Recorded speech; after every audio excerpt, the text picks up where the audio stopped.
കർത്താവായ യേശു ക്രിസ്തുവിന്റെ അതിപരിശുദ്ധ നാമം വാഴ്ത്തപ്പെടുമാറാകട്ടെ. അനുഗ്രഹീതമായ നല്ല ദിവസത്തിനായിട്ട് ഞാൻ എൻ്റെ ദൈവത്തെ നന്ദിയോടെ സ്തുതിക്കുന്നു. തുറന്ന ദിവസന്റെ പാഠശാല എന്ന ഈ ബൈബിൾ ക്ലാസിന്റെ 132 സെക്ഷനിലേക്ക് നമ്മൾ വന്നിരിക്കുകയാണ്. റോമ ലേഖന പഠനത്തിലാണ് നാം ആയിരിക്കുന്നത്. 6 അധ്യായമാണ് നാം പഠിച്ചുകൊണ്ടിരിക്കുന്നത്. ക്ലാസ്സിലേക്ക് കടക്കുന്നതിന് മുൻപായിട്ട് ഒരറിയിപ്പ് പെട്ടെന്ന് പറഞ്ഞോട്ടെ. ആരും തന്നെ ഈ ശ്രദ്ധിക്കുന്ന ആരും തന്നെ സൂമിലായിരിക്കുന്ന ആരും തന്നെ ഇത് റെക്കോർഡ് ചെയ്യാനായിട്ട് ശ്രമിക്കരുത്. ഞാനിവിടെ റെക്കോർഡ് ചെയ്യുന്നുണ്ട്. നാളെ തന്നെ നിങ്ങൾക്ക് ഇത് അവൈലബിൾ ആകും. കാര്യം റെക്കോർഡ് ചെയ്യുമ്പോൾ അതിലൂടെ എന്തൊക്കെയാണ് പ്രോബ്ലംസ് ഉണ്ടാകുന്നത് നമ്മൾ അറിയത്തില്ല. അത് കാരണം ആരും തന്നെ അത് റെക്കോർഡ് ചെയ്യാനായിട്ട് ശ്രമിക്കരുത്. നിങ്ങൾ ശ്രമിച്ചാലും ഞാൻ ഇവിടുന്ന് അനുമതി തരത്തില്ല. അതുകൊണ്ട് അതിന് മുതിരരുത് എന്ന് ഞാൻ ഓർപ്പിക്കുകയാണ്. ഈ കാര്യങ്ങളെല്ലാം തന്നെ റെക്കോർഡ് ചെയ്ത് നാളെ തന്നെ നിങ്ങൾക്കിത് യൂട്യൂബിൽ കൂടെ ലഭിക്കുന്നതായിരിക്കും. ദൈവനായിട്ട് സഹായിക്കട്ടെ. റോമ ലേഖന പഠനത്തിലാണ് നാം ആയിരിക്കുന്നത്. 6 അധ്യായം വരെ നമ്മൾ പഠിച്ചു. തുടർന്ന് ഇന്ന് 7 അധ്യായത്തിലേക്ക് കടക്കുകയാണ്. ഒട്ടും മുഖവരകളില്ലാതെ വിഷയത്തിലേക്ക് വരികയാണ്. കാര്യം ഇത് 25 വാക്യങ്ങൾ അടങ്ങുന്ന ഒരു അധ്യായമാണ്. കഴിയുമെങ്കിൽ ഈ അധ്യായം മുഴുവനും ഇന്ന് ചിന്തിച്ച് തീരണം എന്ന് ഞാൻ ആഗ്രഹിക്കുകയാണ്. അതുകൊണ്ട് നമ്മൾ ഇന്ന് ടോപ്പ് ഗിയറിലായിരിക്കും പോയിക്കൊണ്ടിരിക്കുന്നത്. ആരും തന്നെ നിങ്ങളുടെ ശ്രദ്ധയെ മാറ്റരുത്. മുഖവരകൾ ഒന്നും തന്നെ പറയാതെ ഞാൻ നേരെ വിഷയത്തിലേക്ക് വരികയാണ്. കഴിഞ്ഞ ആഴ്ചയിൽ ഞാൻ പറഞ്ഞു ക്രിസ്റ്റോളജി അല്ലെങ്കിൽ സൺ ഓഫ് മാൻ, യേശു ക്രിസ്തുവിന്റെ ശാസ്ത്രം, ക്രിസ്തു ശാസ്ത്രം എന്ന് പറയുന്ന ഒരു വിഷയം അല്പമായിട്ട് ചിന്തിക്കുമെന്ന് ഞാൻ പറഞ്ഞു. പക്ഷെങ്കിൽ അത് നമുക്ക് കഴിഞ്ഞ ആഴ്ചയിൽ കഴിഞ്ഞില്ല. ഇന്നും ഞാൻ അതിലേക്ക് കടക്കുന്നില്ല. 8 അധ്യായത്തിന്റെ അനുബന്ധമായിട്ട് ആ വിഷയം ചിന്തിക്കാം എന്ന് ഞാൻ കർത്താവിൽ ആശിക്കുകയാണ്. ക്രിസ്റ്റോളജി എന്ന വിഷയം 8 അധ്യായത്തിൽ പഠിക്കുന്നതിനിടയിൽ അല്ലെങ്കിൽ അതിന് തുടങ്ങുന്നതിന് മുൻപായിട്ട് നമ്മൾ അത് ചിന്തിക്കും. അതിനെക്കുറിച്ച് ഒരു അണ്ടർസ്റ്റാൻഡിങ് നമുക്ക് എല്ലാവർക്കും ഉള്ളത് നല്ലതാണ്. ആ വിഷയം നമുക്ക് ചുരുക്കമായിട്ട് അന്ന് പഠിക്കാം എന്ന് ഞാൻ കരുതുന്നു. 6 അധ്യായം നമ്മൾ പഠിച്ചു കഴിഞ്ഞ അധ്യായമാണ്. പക്ഷെങ്കിൽ അത് മറന്നു പോകരുത്. അതിൽ അനേക ഇമ്പോർട്ടൻ്റ് വിഷയങ്ങൾ നമ്മൾ ചിന്തിക്കുവാനായിട്ട്, നമ്മുടെ ജീവിതകാലം മുഴുവനും നമ്മൾ ഓർത്തിരിക്കേണ്ടുന്ന, പ്രാവർത്തികമാക്കേണ്ടുന്ന, നമ്മുടെ ക്രിസ്തീയ ജീവിതത്തിൽ അനുദിനം നമ്മൾ പാലിക്കേണ്ടുന്നതായിട്ടുള്ള പല കാര്യങ്ങളും അതിൽ കൂടെ ചിന്തിക്കുവാനായിട്ട് ഇടയായിട്ടുണ്ട്. അതുകൊണ്ട് 5, 6 അധ്യായങ്ങൾ ബൈഹാർട്ട് ആക്കിയാൽ അത്രയും നല്ലതാണ് എന്ന് ഞാൻ വിശേഷാൽ ഓർപ്പിക്കുകയാണ്. 7 അധ്യായത്തിലേക്ക് നമ്മൾ കടക്കുക. 7 അധ്യായത്തിന്റെ തീം ഏകദേശം 25 വാക്യങ്ങളുള്ള ഒരു അധ്യായമാണ്. അത് പക്ഷെ 6 അധ്യായത്തോളം അത്ര ഒരു ക്രിട്ടിക്കൽ ചാപ്റ്റർ ആണോ എന്ന് ചോദിച്ചു കഴിഞ്ഞാൽ അല്ല. ഇതൊരു നല്ല അധ്യായമാണ്. 7 അധ്യായം നമ്മൾ അതിനെക്കുറിച്ച് അറിഞ്ഞിരിക്കുന്നത് നല്ലതാണ്. പക്ഷെങ്കിൽ അധികം ടേക്ക് അവേ 7 അധ്യായത്തിൽ നിന്നില്ല. അതുകൊണ്ടാണ് ഞാൻ പറഞ്ഞത് ഒത്താൽ നമുക്ക് ഇന്ന് ആ 7 അധ്യായം തീർക്കുവാനായിട്ട് ഞാൻ ആഗ്രഹിക്കുക. എന്നാൽ അതിൽ പല കാര്യങ്ങളുമുണ്ട്, നമ്മളത് അറിഞ്ഞിരിക്കേണ്ടുന്നത് ആവശ്യമാണ്. 6 അധ്യായത്തിൽ നമ്മൾ പ്രധാനമായിട്ട് ചിന്തിച്ചൊരു വിഷയമാണ് believer is free from sin എന്നുള്ളത്. അതായത് പാപത്തിൽ നിന്ന്, for he that is dead is free from sin. അതായത് പാപത്തിന് ക്രിസ്തുവിൽ മരിച്ച ഒരാൾ പാപത്തിൽ നിന്ന് മോചിതനായിരിക്കുന്നു. അതിന്റെ അർത്ഥം നമ്മൾ പാപം നമ്മളോട് അടുക്കത്തില്ലെന്നോ, നമ്മൾ പാപം ചെയ്യത്തില്ലെന്നോ, അല്ലെങ്കിൽ നമ്മൾ പാപം ചെയ്യാൻ പ്രേരിക്കപ്പെടത്തില്ലെന്നോ ഒന്നുമല്ല. അതെല്ലാം നമ്മുടെ ചുറ്റും വീണ്ടും ഉണ്ടായിരിക്കും. പക്ഷെ എന്നുണ്ടെങ്കിൽ ആ പാപത്തിന് നമ്മുടെ മേലൊരു അധികാരം ഉണ്ടാകത്തില്ല, നമ്മുടെ മേലൊരു അവകാശം പറയാൻ കഴിയത്തില്ല. പാപത്തിൽ നിന്ന് നമ്മൾ മോചിതരായിരിക്കുന്നു എന്നാണ് നമ്മൾ അവിടെ പഠിച്ചത്. For he that is dead is free from sin. ആ പാപത്തിന്റെ ആ പിടിയിൽ നിന്ന് നമ്മൾ മോചിതരായിരിക്കുക. ഇവിടെ 7 അധ്യായത്തിൽ നമ്മൾ പഠിക്കുന്നത് a believer is free from the law. ന്യായപ്രമാണത്തിൽ പറഞ്ഞിരിക്കുന്ന കാര്യങ്ങളിൽ നിന്ന്, ആ ന്യായപ്രമാണത്തിൽ നിന്ന് നമ്മൾ മോചിതരായിരിക്കുന്നു എന്നാണ് 7 അധ്യായം നമ്മളെ പഠിപ്പിക്കുന്നത്. 7 അധ്യായത്തിലേക്ക് നമ്മൾ പെട്ടെന്നൊന്ന് വായിച്ചു വന്ന ചില കാര്യങ്ങൾ പറഞ്ഞ് തുടങ്ങുവാനായിട്ട് ഞാൻ ആഗ്രഹിക്കുക. 7 അധ്യായം 1 മുതൽ ഉള്ള ചില വാക്യങ്ങൾ നമുക്ക് വായിക്കാം. റോമാലേഖനം 7 അധ്യായം അതിന്റെ 1 മുതലുള്ള ചില വാക്യങ്ങൾ. അവിടെ ഇങ്ങനെയാണ് പറയുന്നത്: സഹോദരന്മാരെ, ന്യായപ്രമാണം അറിയുന്നവരോടുള്ളൂ ഞാൻ സംസാരിക്കുന്നത്. മനുഷ്യൻ ജീവനോടിരിക്കും കാലത്തൊക്കെയും ന്യായപ്രമാണത്തിന് അവന്റെ മേൽ അധികാരമുണ്ട് എന്ന് നിങ്ങൾ അറിയുന്നില്ലയോ? അതിന്റെ 2 വാക്യം: ഭർത്താവുള്ള സ്ത്രീ ജീവിച്ചിരിക്കുന്ന ഭർത്താവിന്റെ ന്യായപ്രമാണത്തോട് ബന്ധിക്കപ്പെട്ടിരിക്കുന്നു. ഭർത്താവുള്ള സ്ത്രീ ജീവിച്ചിരിക്കുന്ന ഭർത്താവിനോട് ന്യായപ്രമാണത്താൽ ബന്ധിക്കപ്പെട്ടിരിക്കുന്നു. ഭർത്താവ് മരിച്ചാൽ അവൾ ഭർത്തൃ ന്യായപ്രമാണത്തിൽ നിന്ന് ഒഴിവുള്ളവളായി. ഭർത്താവ് ജീവിച്ചിരിക്കുമ്പോൾ അവൾ വേറെ പുരുഷനായാൽ വ്യഭിചാരിണി എന്ന് പേർ വരും. ഭർത്താവ് മരിച്ചുവെങ്കിലോ അവൾ വേറെ പുരുഷനായാൽ വ്യഭിചാരിണി എന്ന് വരാതെ വണ്ണം ന്യായപ്രമാണത്തിൽ നിന്ന് സ്വതന്ത്രയാകുന്നു. അതുകൊണ്ട് സഹോദരന്മാരെ, നാം ദൈവത്തിന് ഫലം കായ്ക്കുമാറ് മരിച്ചിട്ട് ഉയർത്തെഴുന്നേറ്റവനായ വേറൊരുവന് ആകേണ്ടതിന് നിങ്ങളും ക്രിസ്തുവിന്റെ ശരീരം മുഖാന്തരം ന്യായപ്രമാണ സംബന്ധമായി മരിച്ചിരിക്കുന്നു. നാം ജഡത്തിലായിരുന്നപ്പോൾ ന്യായപ്രമാണത്താൽ ഉളവായ പാപരാഗങ്ങൾ മരണത്തിന് ഫലം കായ്ക്കത്തക്കവണ്ണം നമ്മുടെ അവയവങ്ങളിൽ വ്യാപരിച്ചു പോന്നു. ഇപ്പോഴോ നമ്മെ പിടിച്ചടക്കിയിരിക്കുന്ന ന്യായപ്രമാണം സംബന്ധിച്ച് മരിച്ചിരിക്കൊണ്ട് അക്ഷരത്തിന്റെ പഴക്കത്തിലല്ല, ആത്മാവിന്റെ പുതുക്കത്തിൽ തന്നെ സേവിക്കേണ്ടതിന് നാം ന്യായപ്രമാണത്തിൽ നിന്ന് ഒഴിവുള്ളവരായിരിക്കുന്നു. നാം ഈ ഭാഗം വായിക്കുമ്പോൾ നമുക്ക് ഒരു പക്ഷെങ്കിൽ തോന്നിയേക്കാം ഇതെന്തോ വിവാഹത്തെക്കുറിച്ചും അല്ലെങ്കിൽ വിവാഹമോചനത്തെക്കുറിച്ചും വിവാഹമോചനം കഴിഞ്ഞവർക്ക് പുനർവിവാഹം ചെയ്യുന്നതിനെ കുറിച്ചും ഒക്കെ പറഞ്ഞിരിക്കുന്ന എന്തോ ഇൻസ്ട്രക്ഷൻസ് ആണ് എന്ന് വിചാരിക്കരുത്. അങ്ങനെ ഒരു കാര്യമേ അല്ല ഇതിൽ കൂടെ ഉദ്ദേശിക്കുന്നത്. വിവാഹത്തിനോ വിവാഹമോചനത്തിനോ ഒന്നും പറഞ്ഞിരിക്കുന്ന ഇൻസ്ട്രക്ഷൻസ് അല്ല. ഇതിൽ കൂടി ഒരു അനാലജി പറഞ്ഞ് ന്യായപ്രമാണത്തിന് നമ്മുടെ മേൽ ഇനി അധികാരമില്ല, നമ്മൾ അതിൽ നിന്ന് മോചിതരായിരിക്കുന്നുവെന്ന് പൗലോസ് നമ്മളെ പറഞ്ഞ് മനസ്സിലാക്കുവാനായിട്ട് ഒരു നല്ല അനാലജി, ഒരു ഭാര്യാഭർത്തൃ ബന്ധത്തിന്റെ ഒരു നല്ല അനാലജി പറഞ്ഞ് നമ്മളത് മനസ്സിലാക്കുവാനായിട്ട് ശ്രമിക്കുകയാണ്. ഇവിടെ പോൾ സംസാരിക്കുന്നത് ഒന്നാമത്തെ വാക്യത്തിൽ നമ്മൾ കണ്ടു, സഹോദരന്മാരെ, ന്യായപ്രമാണം അറിയാവുന്നവരോടല്ലോ ഞാൻ സംസാരിക്കുന്നത്. മനുഷ്യൻ ജീവനോടിരിക്കുന്ന കാലത്തൊക്കെയും ന്യായപ്രമാണത്തിന് അവന്റെ മേൽ അധികാരമുണ്ട് എന്ന് നിങ്ങൾ അറിയുന്നില്ലയോ? ഇവിടെ പറയുന്നത് കേട്ട് കഴിഞ്ഞാൽ നമുക്ക് തോന്നും ഇവിടെ പൗലോസ് അപ്പോസ്തലൻ സംസാരിക്കുന്നത് യഹൂദന്മാരോടാണ്. കാര്യം അവർക്കാണല്ലോ ന്യായപ്രമാണം ലഭിച്ചിരിക്കുന്നത്. സഹോദരന്മാരെ, ന്യായപ്രമാണം അറിയാവുന്നവരോടല്ലോ ഞാൻ സംസാരിക്കുന്നത്.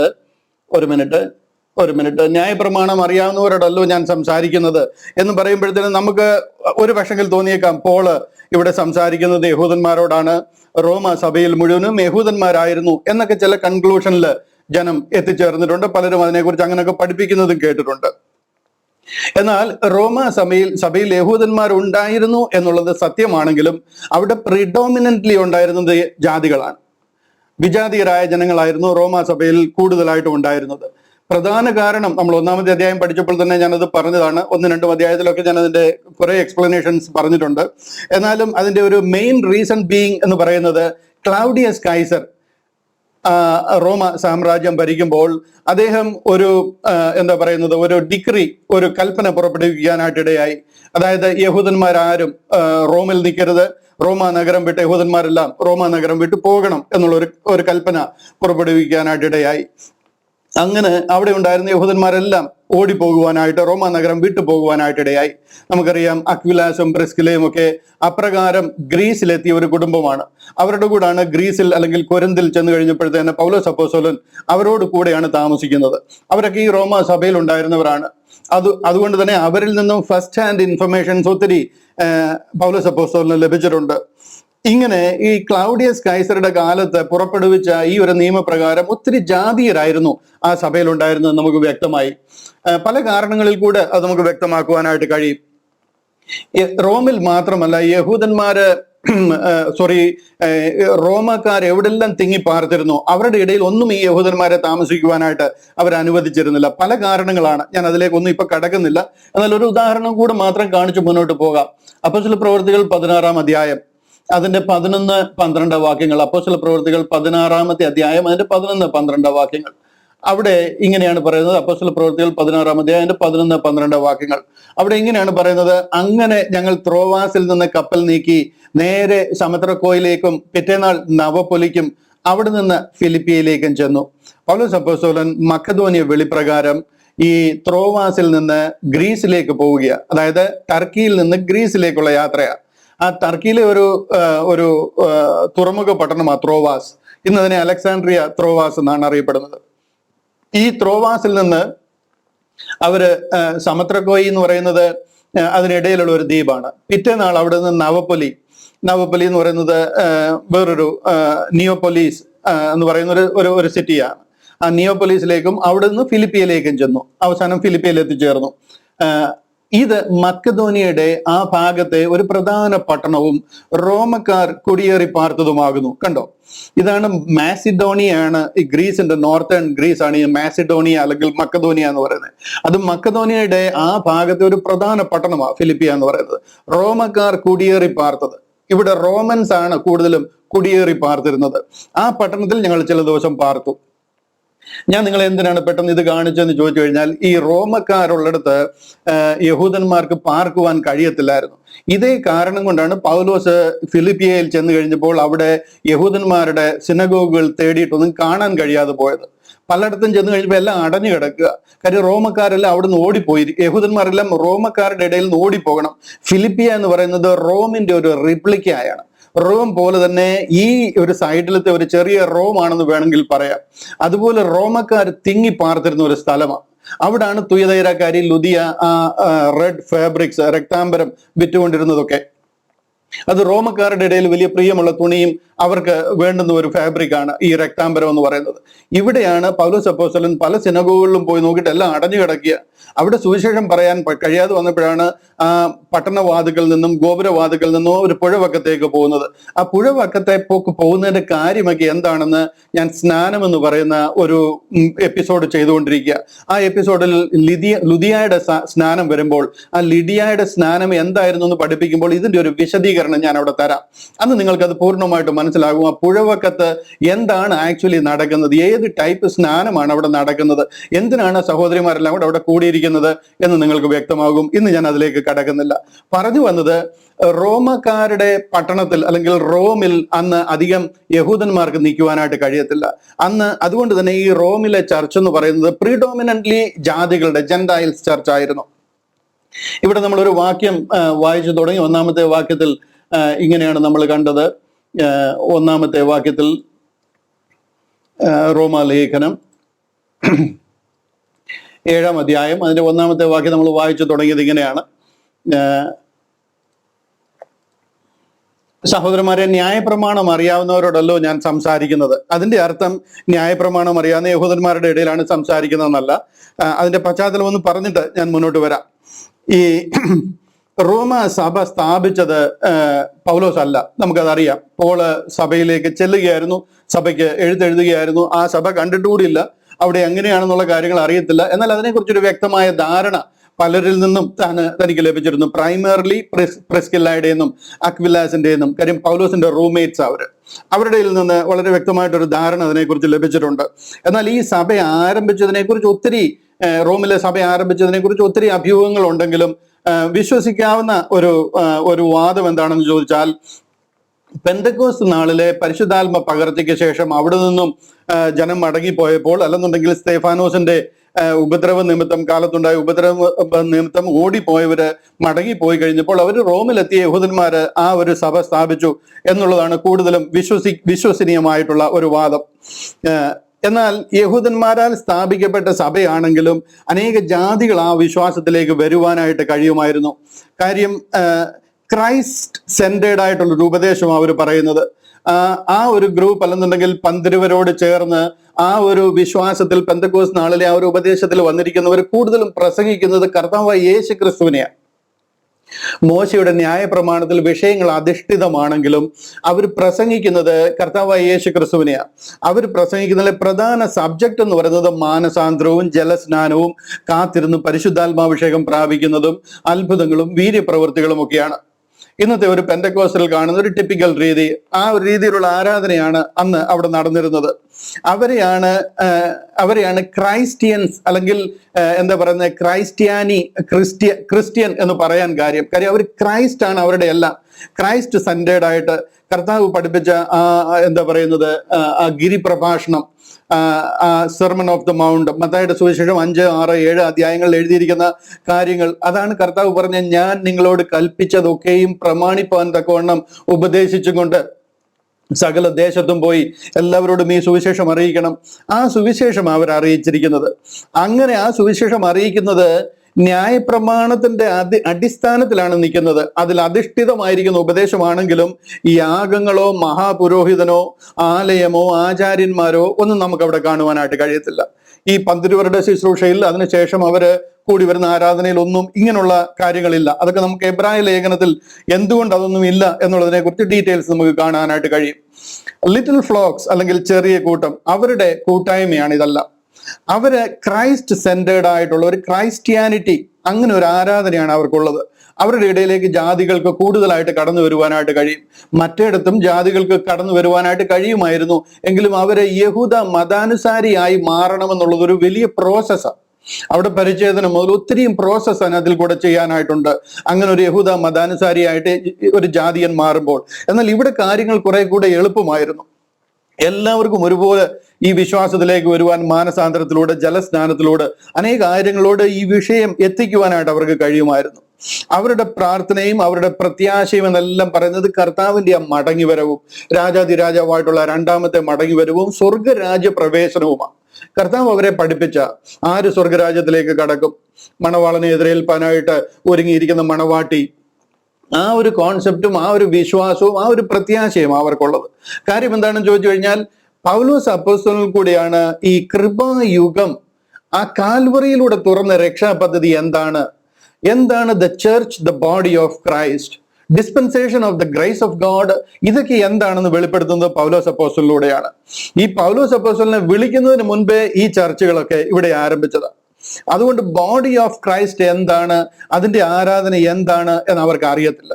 അവരെല്ലാം പൊയ്ക്കൊണ്ടിരിക്കുന്ന ഒരു ലിറ്റിൽ ഫ്ലോക്സിന്റെ ഒരു ക്രിസ്ത്യാനിറ്റി, അല്ലെന്നുണ്ടെങ്കിൽ ആ ഒരു 12 അപ്പോസ്റ്റലന്മാരിൽ കൂടെ പഠിപ്പിച്ച കർത്താവായ യേശു ക്രിസ്തു പഠിപ്പിച്ച ഉപദേശങ്ങളുടെ ഒരു എന്താ പറയുന്നത്, അങ്ങനത്തെ ഒരു ഫെലോഷിപ്പ്, ആ ഒരു കാര്യമാണ് അവരുടെ ആരാധനയിൽ മുഖ്യമായിട്ടുള്ളത്. അതുകൊണ്ട് തന്നെ പോളിന് ഇവിടെ വന്ന് ശുശ്രൂഷിക്കണമെന്നുണ്ടെങ്കിൽ ഇവരെ അടിമുടി മാറ്റേണ്ടതായിട്ടുണ്ട്. ഇവരോട് ക്രിസ്ത്യാനിറ്റി എന്താണെന്ന് പറഞ്ഞു പഠിപ്പിക്കേണ്ടതായിട്ടുണ്ട്. അതുകൊണ്ടാണ് ഈ റോമർക്ക് എഴുതിയ ലേഖനത്തിനെ അടിസ്ഥാനപരമായിട്ട് ബാലപാഠം പോലെ അവരെ ഒന്നേന്ന് ABCD എന്താണെന്ന് പഠിപ്പിക്കുവാനായിട്ട് കാര്യം. അതുകൊണ്ടാണ് റോമാലേഖനം ഇത്ര വ്യക്തമായിട്ട് അവർക്ക് എഴുതിയിരിക്കുന്നത്. ആര്, എന്ത്, എങ്ങനെ രക്ഷപ്പെടണം എന്നുള്ള വിഷയമെല്ലാം എഴുതിയിരിക്കുന്നത്. ഇതാണ് അവരോട് പറയുന്നത്. അവർക്കെല്ലാം ന്യായപ്രമാണത്തിൽ അധിഷ്ഠിതമായ ഒരു വിശ്വാസത്തിൽ അവർ നിൽക്കുന്നത്. അതുകൊണ്ട് അപ്പോൾ ഈ 1-ാമത്തെ വാക്യത്തിൽ അവരോട് പറയുന്ന, സഹോദരന്മാരെ, ന്യായപ്രമാണം അറിയാവുന്നവരോടാണല്ലോ ഞാൻ ഈ സംസാരിക്കുന്നത് എന്ന് പറയുന്നത്. മനസ്സിലായോ? അതിന്റെ അർത്ഥം എല്ലാം യഹൂദന്മാരാണെന്നല്ല, പക്ഷെ ആ ഒരു വിശ്വാസം ഏറെക്കുറെ മനസ്സിലാക്കിയിരിക്കുന്നവരാണ്. ആ കാര്യം നിങ്ങൾക്ക് മനസ്സിലായി എന്ന് ഞാൻ വിശ്വസിക്കുന്നു. അത് ക്ലിയർ ആയി എന്ന് കരുതുന്നു. റോമാലേഖനം 7-ാം അധ്യായത്തിന്റെ 1-ാമത്തെ വാക്യം മുതൽ 8-ാം അധ്യായത്തിന്റെ 4-ാം വാക്യം വരെ പഠിച്ചു കഴിഞ്ഞാൽ, deliverance from the law as a husband, ന്യായപ്രമാണത്തിൽ നിന്ന് നിങ്ങൾ മോചിതനായിരിക്കുന്നു. ഭർത്താവാകുന്ന ന്യായപ്രമാണം, ആ പ്രമാണം, ലോ എന്ന് പറയുന്നത് നമ്മുടെ ഹസ്ബൻഡ്, നമ്മുടെ ഭർത്താവായിട്ടാണ് അതിനെ കാണുന്നത്. ആ ഭർത്താവായ ന്യായപ്രമാണത്തിൽ നിന്ന് നിങ്ങൾക്ക് എന്നേക്കുമായിട്ട് മോചനം ലഭിച്ചിരിക്കുന്നു. ഇനി ന്യായപ്രമാണത്തിൽ പറഞ്ഞിരിക്കുന്ന ഒരു കാര്യത്തിന് നിങ്ങളെ അധീനമാക്കുവാൻ കഴിയത്തില്ല. അതിന്റെ പിടിയിൽ നിന്ന് നിങ്ങൾ മോചിതരായിരിക്കുന്നു. ആ എനിമിറ്റി, ആ ശത്രുത്വത്തിൽ നിന്ന് നിങ്ങളെ മോചിപ്പിച്ചിരിക്കുന്നു എന്നാണ് ഈ 7-ാം അധ്യായം മുഴുവനും പഠിച്ച് നമ്മൾ മനസ്സിലാക്കുവാനായിട്ട് പോകുന്നത്. ഓരോ വാക്യങ്ങളായിട്ട് നമ്മൾ പഠിക്കുമ്പോൾ നമുക്ക് കൂടുതൽ മനസ്സിലാകും. 7-ാം അധ്യായത്തിന്റെ ആദ്യത്തെ 6 വാക്യങ്ങളിൽ 3 പ്രധാന കാര്യങ്ങൾ ഇതിനോടുള്ള ബന്ധത്തിൽ പറഞ്ഞിട്ടുണ്ട്. ഒന്നാമത്തെ വാക്യമാണ് ഞാൻ ഈ പ്രൊജക്ട് ചെയ്തിരിക്കുന്നത്. 2-ാമത്തെ വാക്യത്തിലേക്ക് വരുമ്പോൾ 2-ാമത്തെ വാക്യത്തിൽ പറയുന്നത് ഇങ്ങനെയാണ്: ഭർത്താവുള്ള സ്ത്രീ ജീവിച്ചിരിക്കുന്ന ഭർത്താവിനോട് ന്യായപ്രമാണത്താൽ ബന്ധിക്കപ്പെട്ടിരിക്കുന്നു. ഭർത്താവ് മരിച്ചാൽ അവൾ ഭർത്തൃ ന്യായപ്രമാണത്തിൽ നിന്ന് ഒഴിവുള്ളവളായി. ഇവിടെ പറഞ്ഞിരിക്കുന്ന ഒരു കാര്യം, ന്യായപ്രമാണത്താൽ ബന്ധിക്കപ്പെട്ടിരിക്കുന്നു. കണ്ടില്ലേ? 2-ാമത്തെ ലൈൻ ന്യായപ്രമാണത്താൽ ബന്ധിക്കപ്പെട്ടിരിക്കുന്നു എന്നുള്ളതാണ്. അതുപോലെ തന്നെ 4-ാം വാക്യം നോക്കിക്കഴിഞ്ഞാൽ നമുക്ക് അവിടെ കാണാൻ കഴിയും, ന്യായപ്രമാണം സംബന്ധിച്ച് മരിച്ചിരിക്കുന്നു. ന്യായപ്രമാണം 4-ാമത്തെ വാക്യം കണ്ടോ? അതുകൊണ്ട് സഹോദരന്മാരെ, നാം ദൈവത്തിന് ഫലം കായ്ക്കുമാറും മരിച്ചിട്ട് ഉയർത്തെഴുന്നേറ്റവനായ വേറൊരുവനാകേണ്ടതിന് നിങ്ങളും ക്രിസ്തുവിന്റെ ശരീരം മുഖാന്തരം ന്യായപ്രമാണ സംബന്ധമായി മരിച്ചിരിക്കുന്നു. കണ്ടില്ലേ? ലാസ്റ്റിലത്തെ ലൈൻ നോക്കിയേ, ന്യായപ്രമാണ സംബന്ധമായി മരിച്ചിരിക്കുന്നു.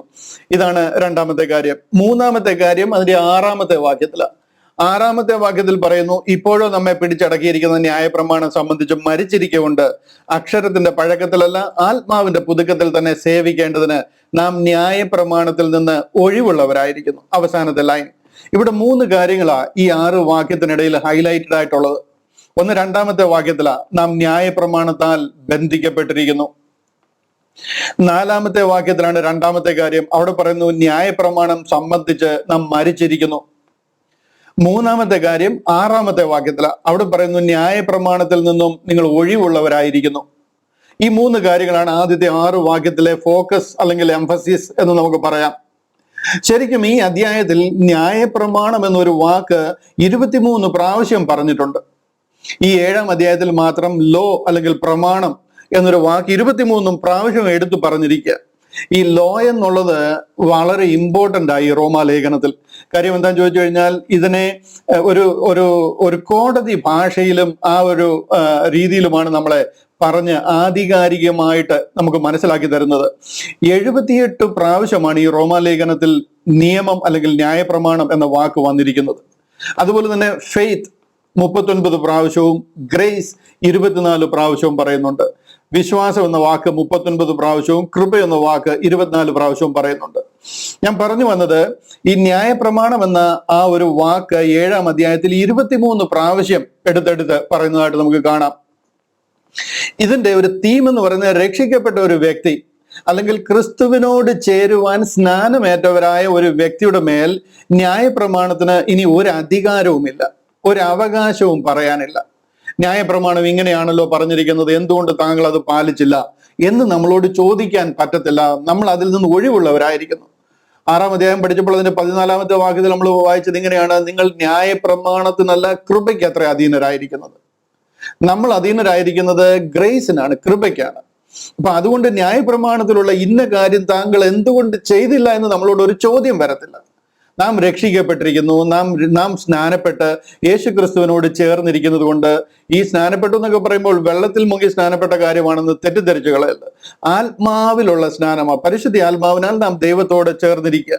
യേശു ക്രിസ്തുവിനോട് ചേരുവാൻ സ്നാനമേറ്റിരിക്കുന്ന നാം എല്ലാവരും അവന്റെ മരണത്തിൽ പങ്കാളികളാകുവാൻ സ്നാനമേറ്റിരിക്കുന്നു. അങ്ങനെ സ്നാനമേറ്റ നമ്മളോട് ന്യായപ്രമാണത്തിലുള്ള കാര്യങ്ങൾ എന്തുകൊണ്ട് ചെയ്തില്ല എന്ന് ചോദിക്കത്തില്ല. കാര്യം നാം അതിൽ നിന്ന് വിമുക്തരായിരിക്കുന്നു. അതിന് നമ്മുടെ മേൽ ഇനി അധികാരമില്ല. ന്യായപ്രമാണം എന്ന ഭർത്താവ് ആക്ച്വലി ജീവനോടിരിക്കുക. അതിന്റെ ഒരു എന്താ പറയുന്ന ഒരു അനാലജി പറഞ്ഞു കഴിഞ്ഞാൽ ഒരു ഭാര്യ ഭർത്തൃ ബന്ധമൊക്കെ പറഞ്ഞിട്ടാണ് പോൾ അതിനെ എക്സ്പ്ലെയിൻ ചെയ്യുന്നത്. ന്യായപ്രമാണമാണ് ഇവിടുത്തെ ഭർത്താവ്. ആ ഭർത്താവ് ജീവനോടിരിക്കുക. പക്ഷെ ഭാര്യയായ നമ്മളെല്ലാം ഭാര്യമാരാ, അല്ലെന്നുണ്ടെങ്കിൽ ഭാര്യയാണെന്ന് വേണമെങ്കിൽ പറയാം. ഒരാളായിട്ട് കൂട്ടുമ്പോൾ ഭാര്യ എന്ന് വേണമെങ്കിൽ പറയാം. നാം ഭാര്യയാണ്. ആ ഭാര്യ ഭർത്താവിന്റെ മുമ്പിൽ മരിച്ചിരിക്കുക, ഡെഡ് ആയി പോയിരിക്കും. ഇനി ഭർത്താവിന് എഴുന്നേക്കിടി ചായ ഉണ്ടാക്കുക അല്ലെന്നുണ്ടെങ്കിൽ എല്ലാം റെഡിയാക്കി വെക്കുന്നൊന്നും പറയാൻ ഡിമാൻഡ് ചെയ്യാൻ പറ്റത്തില്ല. ഒരു കാര്യങ്ങളും അങ്ങനെ ഇങ്ങനെ അല്ലെങ്കിൽ ഇതെന്തുകൊണ്ടാണ് റെഡി ആകാഞ്ഞെന്ന് പറയാൻ പറ്റത്തില്ല. കാര്യം ഭാര്യ മരിച്ചിരിക്കുക, നമ്മൾ അവന്റെ മുമ്പിൽ മരിച്ചിരിക്കുക. അതുകൊണ്ട് ആ ഭർത്താവിന് നമ്മുടെ മേൽ ഇനി ഒരു അധികാരവും പറയാനില്ല. കഴിഞ്ഞ അധ്യായത്തിൽ നമ്മൾ പാപത്തിന് ഇനിമേൽ നമ്മുടെ മേൽ അധികാരമില്ല എന്ന് പഠിച്ചു. 6-ാം അധ്യായം 7-ാം വാക്യത്തിൽ നമ്മൾ പഠിച്ചത് പാപത്തിന് ഇനി നമ്മുടെ മേൽ അധികാരമില്ല. അതുപോലെ തന്നെ അടിമയായിരുന്ന നമ്മെ ഒരു യജമാനിൽ നിന്ന് വേറൊരു യജമാനൻ വിലയ്ക്ക് വാങ്ങി. ആദാമായിരുന്ന യജമാനിൽ നിന്ന് കർത്താവായ യേശു ക്രിസ്തു എന്ന യജമാനൻ നമ്മളെ വിലയ്ക്ക് വാങ്ങിയതിനാൽ പഴയ യജമാനന് ഇനി നമ്മുടെ മേൽ അധികാരമില്ല എന്ന് ഒക്കെ നമ്മൾ പഠിക്കുവാനായിട്ട് ഇടയായി. 6-ാം അധ്യായത്തിൽ പല കാര്യങ്ങളും അതിനോടുള്ള ബന്ധത്തിൽ 6-ാം അധ്യായത്തിൽ നമ്മൾ ചിന്തിച്ചു. അതുപോലെ 7-ാം അധ്യായത്തിൽ വന്നു കഴിഞ്ഞപ്പോൾ പറയാണ്, you are died with Christ, therefore you are freed from. പല കാര്യങ്ങളിൽ നമ്മൾ ഫ്രീ ആയിരിക്കുക. യേശു ക്രിസ്തുവിനോട് ചേരുവാൻ സ്നാനമേറ്റപ്പോൾ നമ്മൾ പല കാര്യങ്ങളിൽ നിന്ന് ഫ്രീ ആയിരിക്കുക. ഒന്ന്, ആദാമിൽ നിന്ന് ഫ്രീ ആയിരിക്കുക. നേരത്തെ നമ്മൾ പഠിച്ചത് നമ്മൾ ആദാമുമായിട്ട് ബന്ധപ്പെട്ടിരിക്കുകയായിരുന്നു. കാര്യം ആദാമിയ കണക്ഷനിലാണ് നമ്മൾ നിൽക്കുന്നത്. ആ ബ്ലഡ് ലൈനിലാണ് നമ്മൾ ആയിരിക്കുന്നത്. ആ ബ്ലഡിന്റെ DNA ആണ് നമ്മളിലേക്ക് പാസ്സായി വന്നിരിക്കുന്നത്. അതുകൊണ്ടാണ് അദ്ദേഹം ചെയ്ത പാപം നമ്മളിലൊക്കെ വന്ന് നമ്മളൊക്കെ മരിക്കേണ്ടി വന്നിരുന്നത്. ആ ആദാമ്യ പാപത്തിൽ നിന്ന് നമ്മൾ മോചിതരായി. അതിൻ്റെ അർത്ഥം നമ്മൾ മരിക്കത്തില്ല. ഇവിടൊക്കെ ഈ പറയുന്ന മരണം എന്ന് പറയുന്നത് നമ്മുടെ വേർപാടല്ല. വേർപാട് ഒരു ഒരു മിനിയേച്ചർ മരണമാണെന്ന് വേണേൽ പറയാം. നമ്മൾ ഈ ശരീരത്തിൽ നിന്ന് മരിച്ചു പോവുക, നമ്മളെ പെട്ടിയിലാക്കി കുഴിയിൽ നമ്മളെ അടക്കം ചെയ്യുന്ന, അതൊരു മിനിയേച്ചർ ഡെത്ത് എന്നേ പറയാൻ പറ്റത്തുള്ളൂ. അത് ശരിക്കും ഒരു വേർപാടാണ്, അതൊരു മരണമല്ല. നിങ്ങൾക്ക് ഒരു പക്ഷെ തോന്നാം ഇദ്ദേഹം എന്തൊക്കെയാണ് ഈ പറയുന്നതെന്ന് വേണമെങ്കിൽ ചിന്തിക്കാം. മരണമെന്ന് പറഞ്ഞു കഴിഞ്ഞാൽ നമ്മളെ മരിച്ച് എന്നേക്കുമായിട്ട് നിത്യ നരകാഗ്നിയിലേക്ക് പോവുക. 2ാം മരണത്തെയാണ് ഇവിടെ എല്ലാം ഈ മരണം എന്ന് പറയുന്നത്. ആദാമിൽ നിന്ന് നമുക്ക് മരണം ലഭിച്ചു എന്ന് പറഞ്ഞു കഴിഞ്ഞാൽ വേറൊരു വഴിയില്ലായിരുന്നു. ആദാമിൽ നിന്ന് ലഭിച്ച നമുക്കതാ, നമ്മൾ നിത്യ നരകാഗ്നിയിലേക്ക് പോയേനെ. ഇടയ്ക്ക് നിൽക്കാനോ അല്ലെങ്കിൽ എന്തെങ്കിലും അഭിപ്രായം ചോദിക്കാനോ പോലുള്ള സ്കോപ്പ് ഇല്ലായിരുന്നു. നമ്മൾ മരണത്തിന് വേണ്ടി വിധിക്കപ്പെട്ടിരുന്നവരായിരുന്നു. അങ്ങനെ പോയേനെ. ആ ആദാമിൽ നിന്ന് നമുക്ക് മോചനം ലഭിച്ചിരിക്കുക. 2, സിൻ, പാപത്തിൽ നിന്ന് നമുക്ക് മോചനം ലഭിച്ചിരിക്കുക. പാപം ഇനി നമ്മുടെ മേൽ അധികാരമില്ല. 6-ാമത്തെ അധ്യായത്തിൽ പഠിച്ചത്. 6-ാം അധ്യായത്തിന്റെ 7-ാം വാക്യത്തിൽ പറയുകയാണ്, പാപം നമ്മുടെ മേൽ ഇനിയും പാപത്തിന് അധികാരമില്ല, അതിൽ നമ്മൾ മോചനം പ്രാപിച്ചിരിക്കുന്നു. പാപത്തിന് നമ്മളോട് യാതൊരു വിധത്തിലും നമ്മളെ ഇനി കൺട്രോൾ ചെയ്യാൻ പറ്റത്തില്ല. ഓൺലി തിങ്, നമ്മൾ അതുമായിട്ട് ചുറ്റിപ്പറ്റി നിന്ന് കഴിഞ്ഞാൽ നമ്മൾ അതിൽ അകപ്പെട്ടു പോകുന്നുള്ളത് ശരിയാണ്. പക്ഷെ ആ പാപം നമ്മുടെ മർത്യ ശരീരത്തിൽ വാഴുമാറി ഇനി അതിനെ അനുവദിക്കരുതെന്ന് അതുകൊണ്ടാണ് 12-ാമത്തെ വാക്യത്തിലൊക്കെ നമ്മൾ പഠിച്ചത്. ഇവിടെ നമ്മൾ ആദാമിൽ നിന്ന് മോചിതരായിരിക്കുകയാണ്, പാപത്തിൽ നിന്ന് മോചിതരായിരിക്കുകയാണ്, ഡെത്ത് മരണത്തിൽ നിന്ന് മോചിതരായിരിക്കുക. അതായത് ഈ രണ്ടാം മരണം, അതിൽ നിന്ന് മോചിതരായിരിക്കുക. നമുക്ക് എത്രമാത്രം സന്തോഷിക്കാവുന്ന ഒരു അനുഭവമാണ് ലഭിച്ചിരിക്കുന്നതെന്ന് അറിയാമോ? ഈ എന്നേക്കും ഉണ്ടായിരുന്ന നിത്യ മരണത്തിൽ നിന്ന് നമ്മൾ മോചിതരായിരിക്കുക. കഴിഞ്ഞ ആഴ്ചയിൽ ഇന്നലെ മിനിഞ്ഞാന്നത്തെ ഹിന്ദിക്കാരുടെ ഇടയിലെ മീറ്റിംഗിൽ, ഉത്തർപ്രദേശിലെ ഒരു മീറ്റിംഗില് സുഖ്ദേവ് സിംഗ് എന്ന് പറയുന്ന ഒരു ബ്രദർ കഴിഞ്ഞ ഒരു 2 മാസമായിട്ട് നമ്മളോട് ചേർന്നിരുന്ന ആളാണ്. കഴിഞ്ഞ ആഴ്ചയിലെ മീറ്റിംഗിൽ എന്നോട് സംശയമൊക്കെ ചോദിച്ച ആളാണ്. വളരെ പാഷനേറ്റ് ആയിട്ട് ഇക്കാര്യം മനസ്സിലാക്കിയിരുന്ന ഒരാളാണ്. ഞാൻ കഴിഞ്ഞ മീറ്റിംഗിൽ ചെന്ന് കഴിഞ്ഞപ്പോൾ ആള് മരിച്ചുപോയി. എനിക്ക് ശരിക്കും പറഞ്ഞു കഴിഞ്ഞാൽ പ്രയാസം ഉണ്ടായെങ്കിലും ഒത്തിരി സന്തോഷം തോന്നി. ഈ സത്യം മനസ്സിലാക്കി ആ ക്രിസ്തുവിൽ മരിക്കുവാൻ തനിക്ക് ഭാഗ്യം ലഭിച്ചു എന്നുള്ളത്. ഇന്ന് നമ്മിൽ ഓരോരുത്തർക്കും നമ്മൾ ഈ ലോകത്തിൽ നിന്ന് മാറ്റപ്പെടേണ്ടതായിട്ട് വന്നു കഴിഞ്ഞാൽ അതിന്റെ ഭാഗ്യം അതാണ്. അതായത് നമ്മുടെ മുന്നിൽ ഉണ്ടായിരുന്ന ഒരു നിത്യ നരകാഗ്നി, നമ്മൾ ഈ ശരീരത്തിൽ നിന്ന് മാറ്റപ്പെട്ടതിന് ശേഷം നമുക്ക് എന്തെങ്കിലുമൊക്കെ ചെയ്ത് നമുക്ക് അവിടെ നിന്ന് ഒഴിഞ്ഞു പോകാമെന്ന് നിങ്ങൾ ചിന്തിക്കുന്നുണ്ടെങ്കിൽ നിങ്ങൾ ഒരു മൂഢ സ്വർഗത്തില്ല. അത് നടക്കത്തേയില്ല. തിരുവചനം അത് അനുശാസിക്കുന്നില്ല. നിങ്ങൾ ഈ ലോകത്തിലായിരിക്കുമ്പോൾ ഒരിക്കൽ മരണവും പിന്നെ ന്യായവിധിയും മനുഷ്യന് കൽപ്പിച്ചിരിക്കുക. പിന്നെ ഇതിനിടയിൽ ഒരു അഡ്ജസ്റ്റ്മെന്റ് നടക്കത്തില്ല. അതുകൊണ്ട് ഇതാകുന്നു രക്ഷാകാലം, ഇപ്പോഴാകുന്നു സുപ്രസാദ ദിവസം എന്ന് പറയുന്നത്. ഇവിടെ നമ്മൾ ആ മരണത്തിൽ നിന്ന് ഒഴിവുള്ളവരായിരിക്കുക. പിന്നെ 4-മതായിട്ട് ലോയിൽ നിന്ന് ഒഴിവുള്ളവരായിരിക്കുക. അതായത് you are died with Christ, therefore you are freed from Adam, from sin, from death and from the law. ഈ 4 കാര്യങ്ങൾ നമ്മൾ കർത്താവായ യേശു ക്രിസ്തുവിനോട് ചേരുവാൻ സ്നാനമേറ്റത് കാരണം, എങ്ങനെയാ സ്നാനമേറ്റതെന്നല്ല ഇനി ഞാൻ പറയേണ്ട ആവശ്യമില്ല എന്ന് ഞാൻ വിശ്വസിക്കുന്നു. സംശയം ഉണ്ടെങ്കിൽ ചോദിക്കണം, ഞാൻ അതിന്റെ ഒരു സൈഡ് നോട്ടായിട്ട് അത് പറഞ്ഞു തരാം. ഇടയ്ക്ക് എപ്പോഴേലൊക്കെ വേണമെന്നുണ്ടെങ്കിൽ നിങ്ങളെ ഞാനത് ഓർപ്പിക്കാം. ആദാമിന്റെ ആദാമ്യ പിടിയിൽ നിന്ന്, അതിൽ നിന്ന്, ആ ബ്ലഡ് ലൈനിൽ നിന്ന് നമ്മൾ രക്ഷിക്കപ്പെട്ടിരിക്കുക. പാപത്തിൽ നിന്ന് നമ്മുടെ പിടിവിട്ടിരിക്കുക, രക്ഷിക്കപ്പെട്ടിരിക്കുക. അതുകൊണ്ട് 6-ാം അധ്യായം നിർത്തുന്നതിനെ അങ്ങനെ പറഞ്ഞ 6-ാം അധ്യായം നമ്മൾ കഴിഞ്ഞ ദിവസം പെട്ടെന്ന് പറഞ്ഞു നിർത്തിയെങ്കിലും അത് ഭയങ്കര പവർഫുൾ വാക്യമാണ്. 6-ാം അധ്യായത്തിന്റെ 23-ാമത്തെ വാക്യം പറഞ്ഞു നിർത്തിയത് ഇങ്ങനെയാണ്, കണ്ടില്ലേ? അതിനെക്കുറിച്ച് വലിയ എക്സ്പ്ലനേഷൻ നമ്മൾ തന്നില്ലെങ്കിലും പാപത്തിന്റെ ശമ്പളം മരണം അത്രേ. ഈ മരണത്തിന്റെ കാര്യമാണ് ഞാൻ ഈ പറയുന്നത്, അന്ത്യമരണമായത്. പാപത്തിന്റെ ശമ്പളമായിട്ട് നമുക്ക് ലഭിച്ചത് ഇതായിരുന്നു, ആദാമിൽ നിന്ന് ലഭിച്ചത്. എന്നാൽ ദൈവത്തിന്റെ കൃപാവരമോ നമ്മുടെ കർത്താവായ യേശു ക്രിസ്തുവിൽ നിത്യജീവൻ തന്നെ. ഇതൊരു അഷ്വേർഡ് ഓഫറാ ദൈവം നമുക്ക് തന്നിരിക്കുന്നത്. ഇതെല്ലാം പറഞ്ഞിട്ടാണ് 7-ാമത്തെ അധ്യായത്തിൽ ഈ കാര്യങ്ങൾ നമ്മളെ പഠിപ്പിക്കുന്നത്. 7-ാമത്തെ അധ്യായത്തിൽ പറയുകയാണ്, നമ്മൾ ആദാമിൽ നിന്നും, പാപത്തിൽ നിന്നും, മരണത്തിൽ നിന്നും, ന്യായപ്രമാണത്തിൽ നിന്നും മോചിതരായിരിക്കുന്നു എന്ന് നമ്മളെ പഠിപ്പിക്കുക. ഇനി നമുക്ക് 7-ാമത്തെ അധ്യായത്തിന്റെ 1 മുതലുള്ള കാര്യങ്ങൾ ഒന്നുകൂടെ ഒന്ന് വായിക്കാം. 7-ാമത്തെ അധ്യായത്തിന് 1-ാമത്തെ വാക്യം മുതൽ ഒന്നുകൂടെ വായിക്കാം. സഹോദരന്മാരെ, ന്യായപ്രമാണം അറിയുന്നവരോടല്ലോ ഞാൻ സംസാരിക്കുന്നത്. മനുഷ്യൻ ജീവനോടിരിക്കും കാലത്തൊക്കെ ഈ ന്യായപ്രമാണത്തിന് അവന്റെ മേൽ അധികാരമുണ്ട് എന്ന് നിങ്ങൾ അറിയുന്നില്ലയോ? ഒരു മനുഷ്യൻ ജീവനോടിരിക്കുന്ന കാലം മുഴുവനും ഈ ന്യായപ്രമാണത്തിന് നമ്മുടെ മേൽ അധികാരമുണ്ട്. എന്നാൽ ഇതിനകത്തിൽ നിന്ന് രക്ഷിക്കപ്പെടാൻ ഒരേ ഒരു മാർഗമേ ഉള്ളൂ. either one of you must die. അതിൽ ഒരാൾ മരിച്ചു കഴിഞ്ഞാൽ ഒന്നിൽ ന്യായപ്രമാണം മരിക്കണം, അല്ലെങ്കിൽ നമ്മൾ മരിക്കണം. അതായത് എന്നാലേ നമുക്ക് ഇതിൽ നിന്നൊരു മോചനമുള്ളൂ. ഞാൻ ഇതിന്റെ കൂടുതൽ ഡീറ്റെയിൽസ് മുന്നോട്ട് പറഞ്ഞു വരിക, അപ്പൊ നിങ്ങൾക്ക് ഇത് വ്യക്തമായിട്ട് മനസ്സിലാവും. ഭർത്താവുള്ള സ്ത്രീ ജീവിച്ചിരിക്കുന്ന ഭർത്താവിനോട് ന്യായപ്രമാണത്താൽ ബന്ധിക്കപ്പെട്ടിരിക്കുന്നു. ഭർത്താവ് മരിച്ചാൽ അവൾ ഭർത്തൃ ന്യായപ്രമാണത്തിൽ നിന്ന് ഒഴിവുള്ളവളായി. ഭർത്താവ് ജീവിച്ചിരിക്കുമ്പോൾ അവൾ വേറെ പുരുഷനായാൽ, അതായത് ഈ ന്യായപ്രമാണം ഇരിക്കുന്ന സമയം നമ്മൾ വേറെ പുരുഷനായാൽ വ്യഭിചാരിണി എന്ന് പേർ വരും. ഭർത്താവ് മരിച്ചുവെങ്കിലോ അതൊരിക്കലും നടക്കത്തുമില്ല. ഈ ന്യായപ്രമാണം ഒരിക്കലും മരിക്കത്തുമില്ല.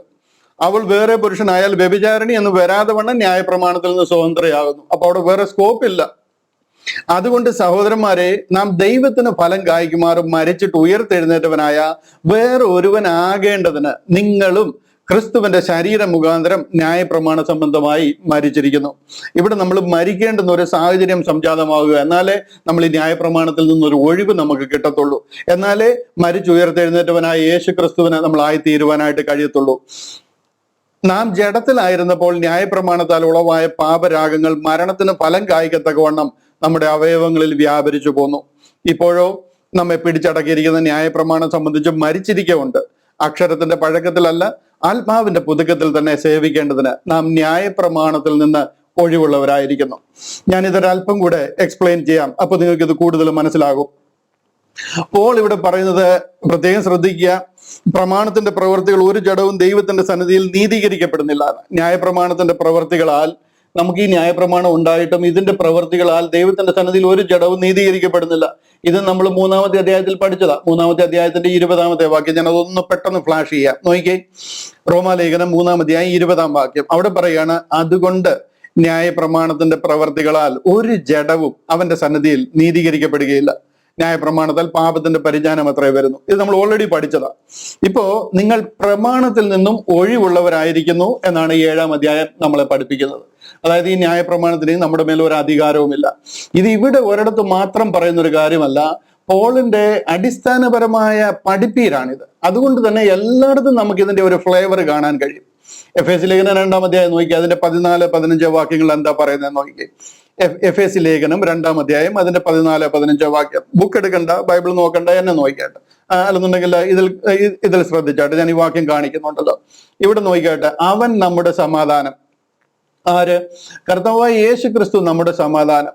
അവൻ ഇരുപക്ഷത്തെ ഒന്നാക്കി ചട്ടങ്ങളും കൽപ്പനകളുമായ ന്യായപ്രമാണം. കണ്ടോ, ഈ ന്യായപ്രമാണം എന്ന ശത്രുത്വം തന്റെ ജഡത്താൽ നീക്കി വേർപാടിന് നടിച്ചവർ ഇടിച്ചു കളഞ്ഞ് സമാധാനം ഉണ്ടാക്കി.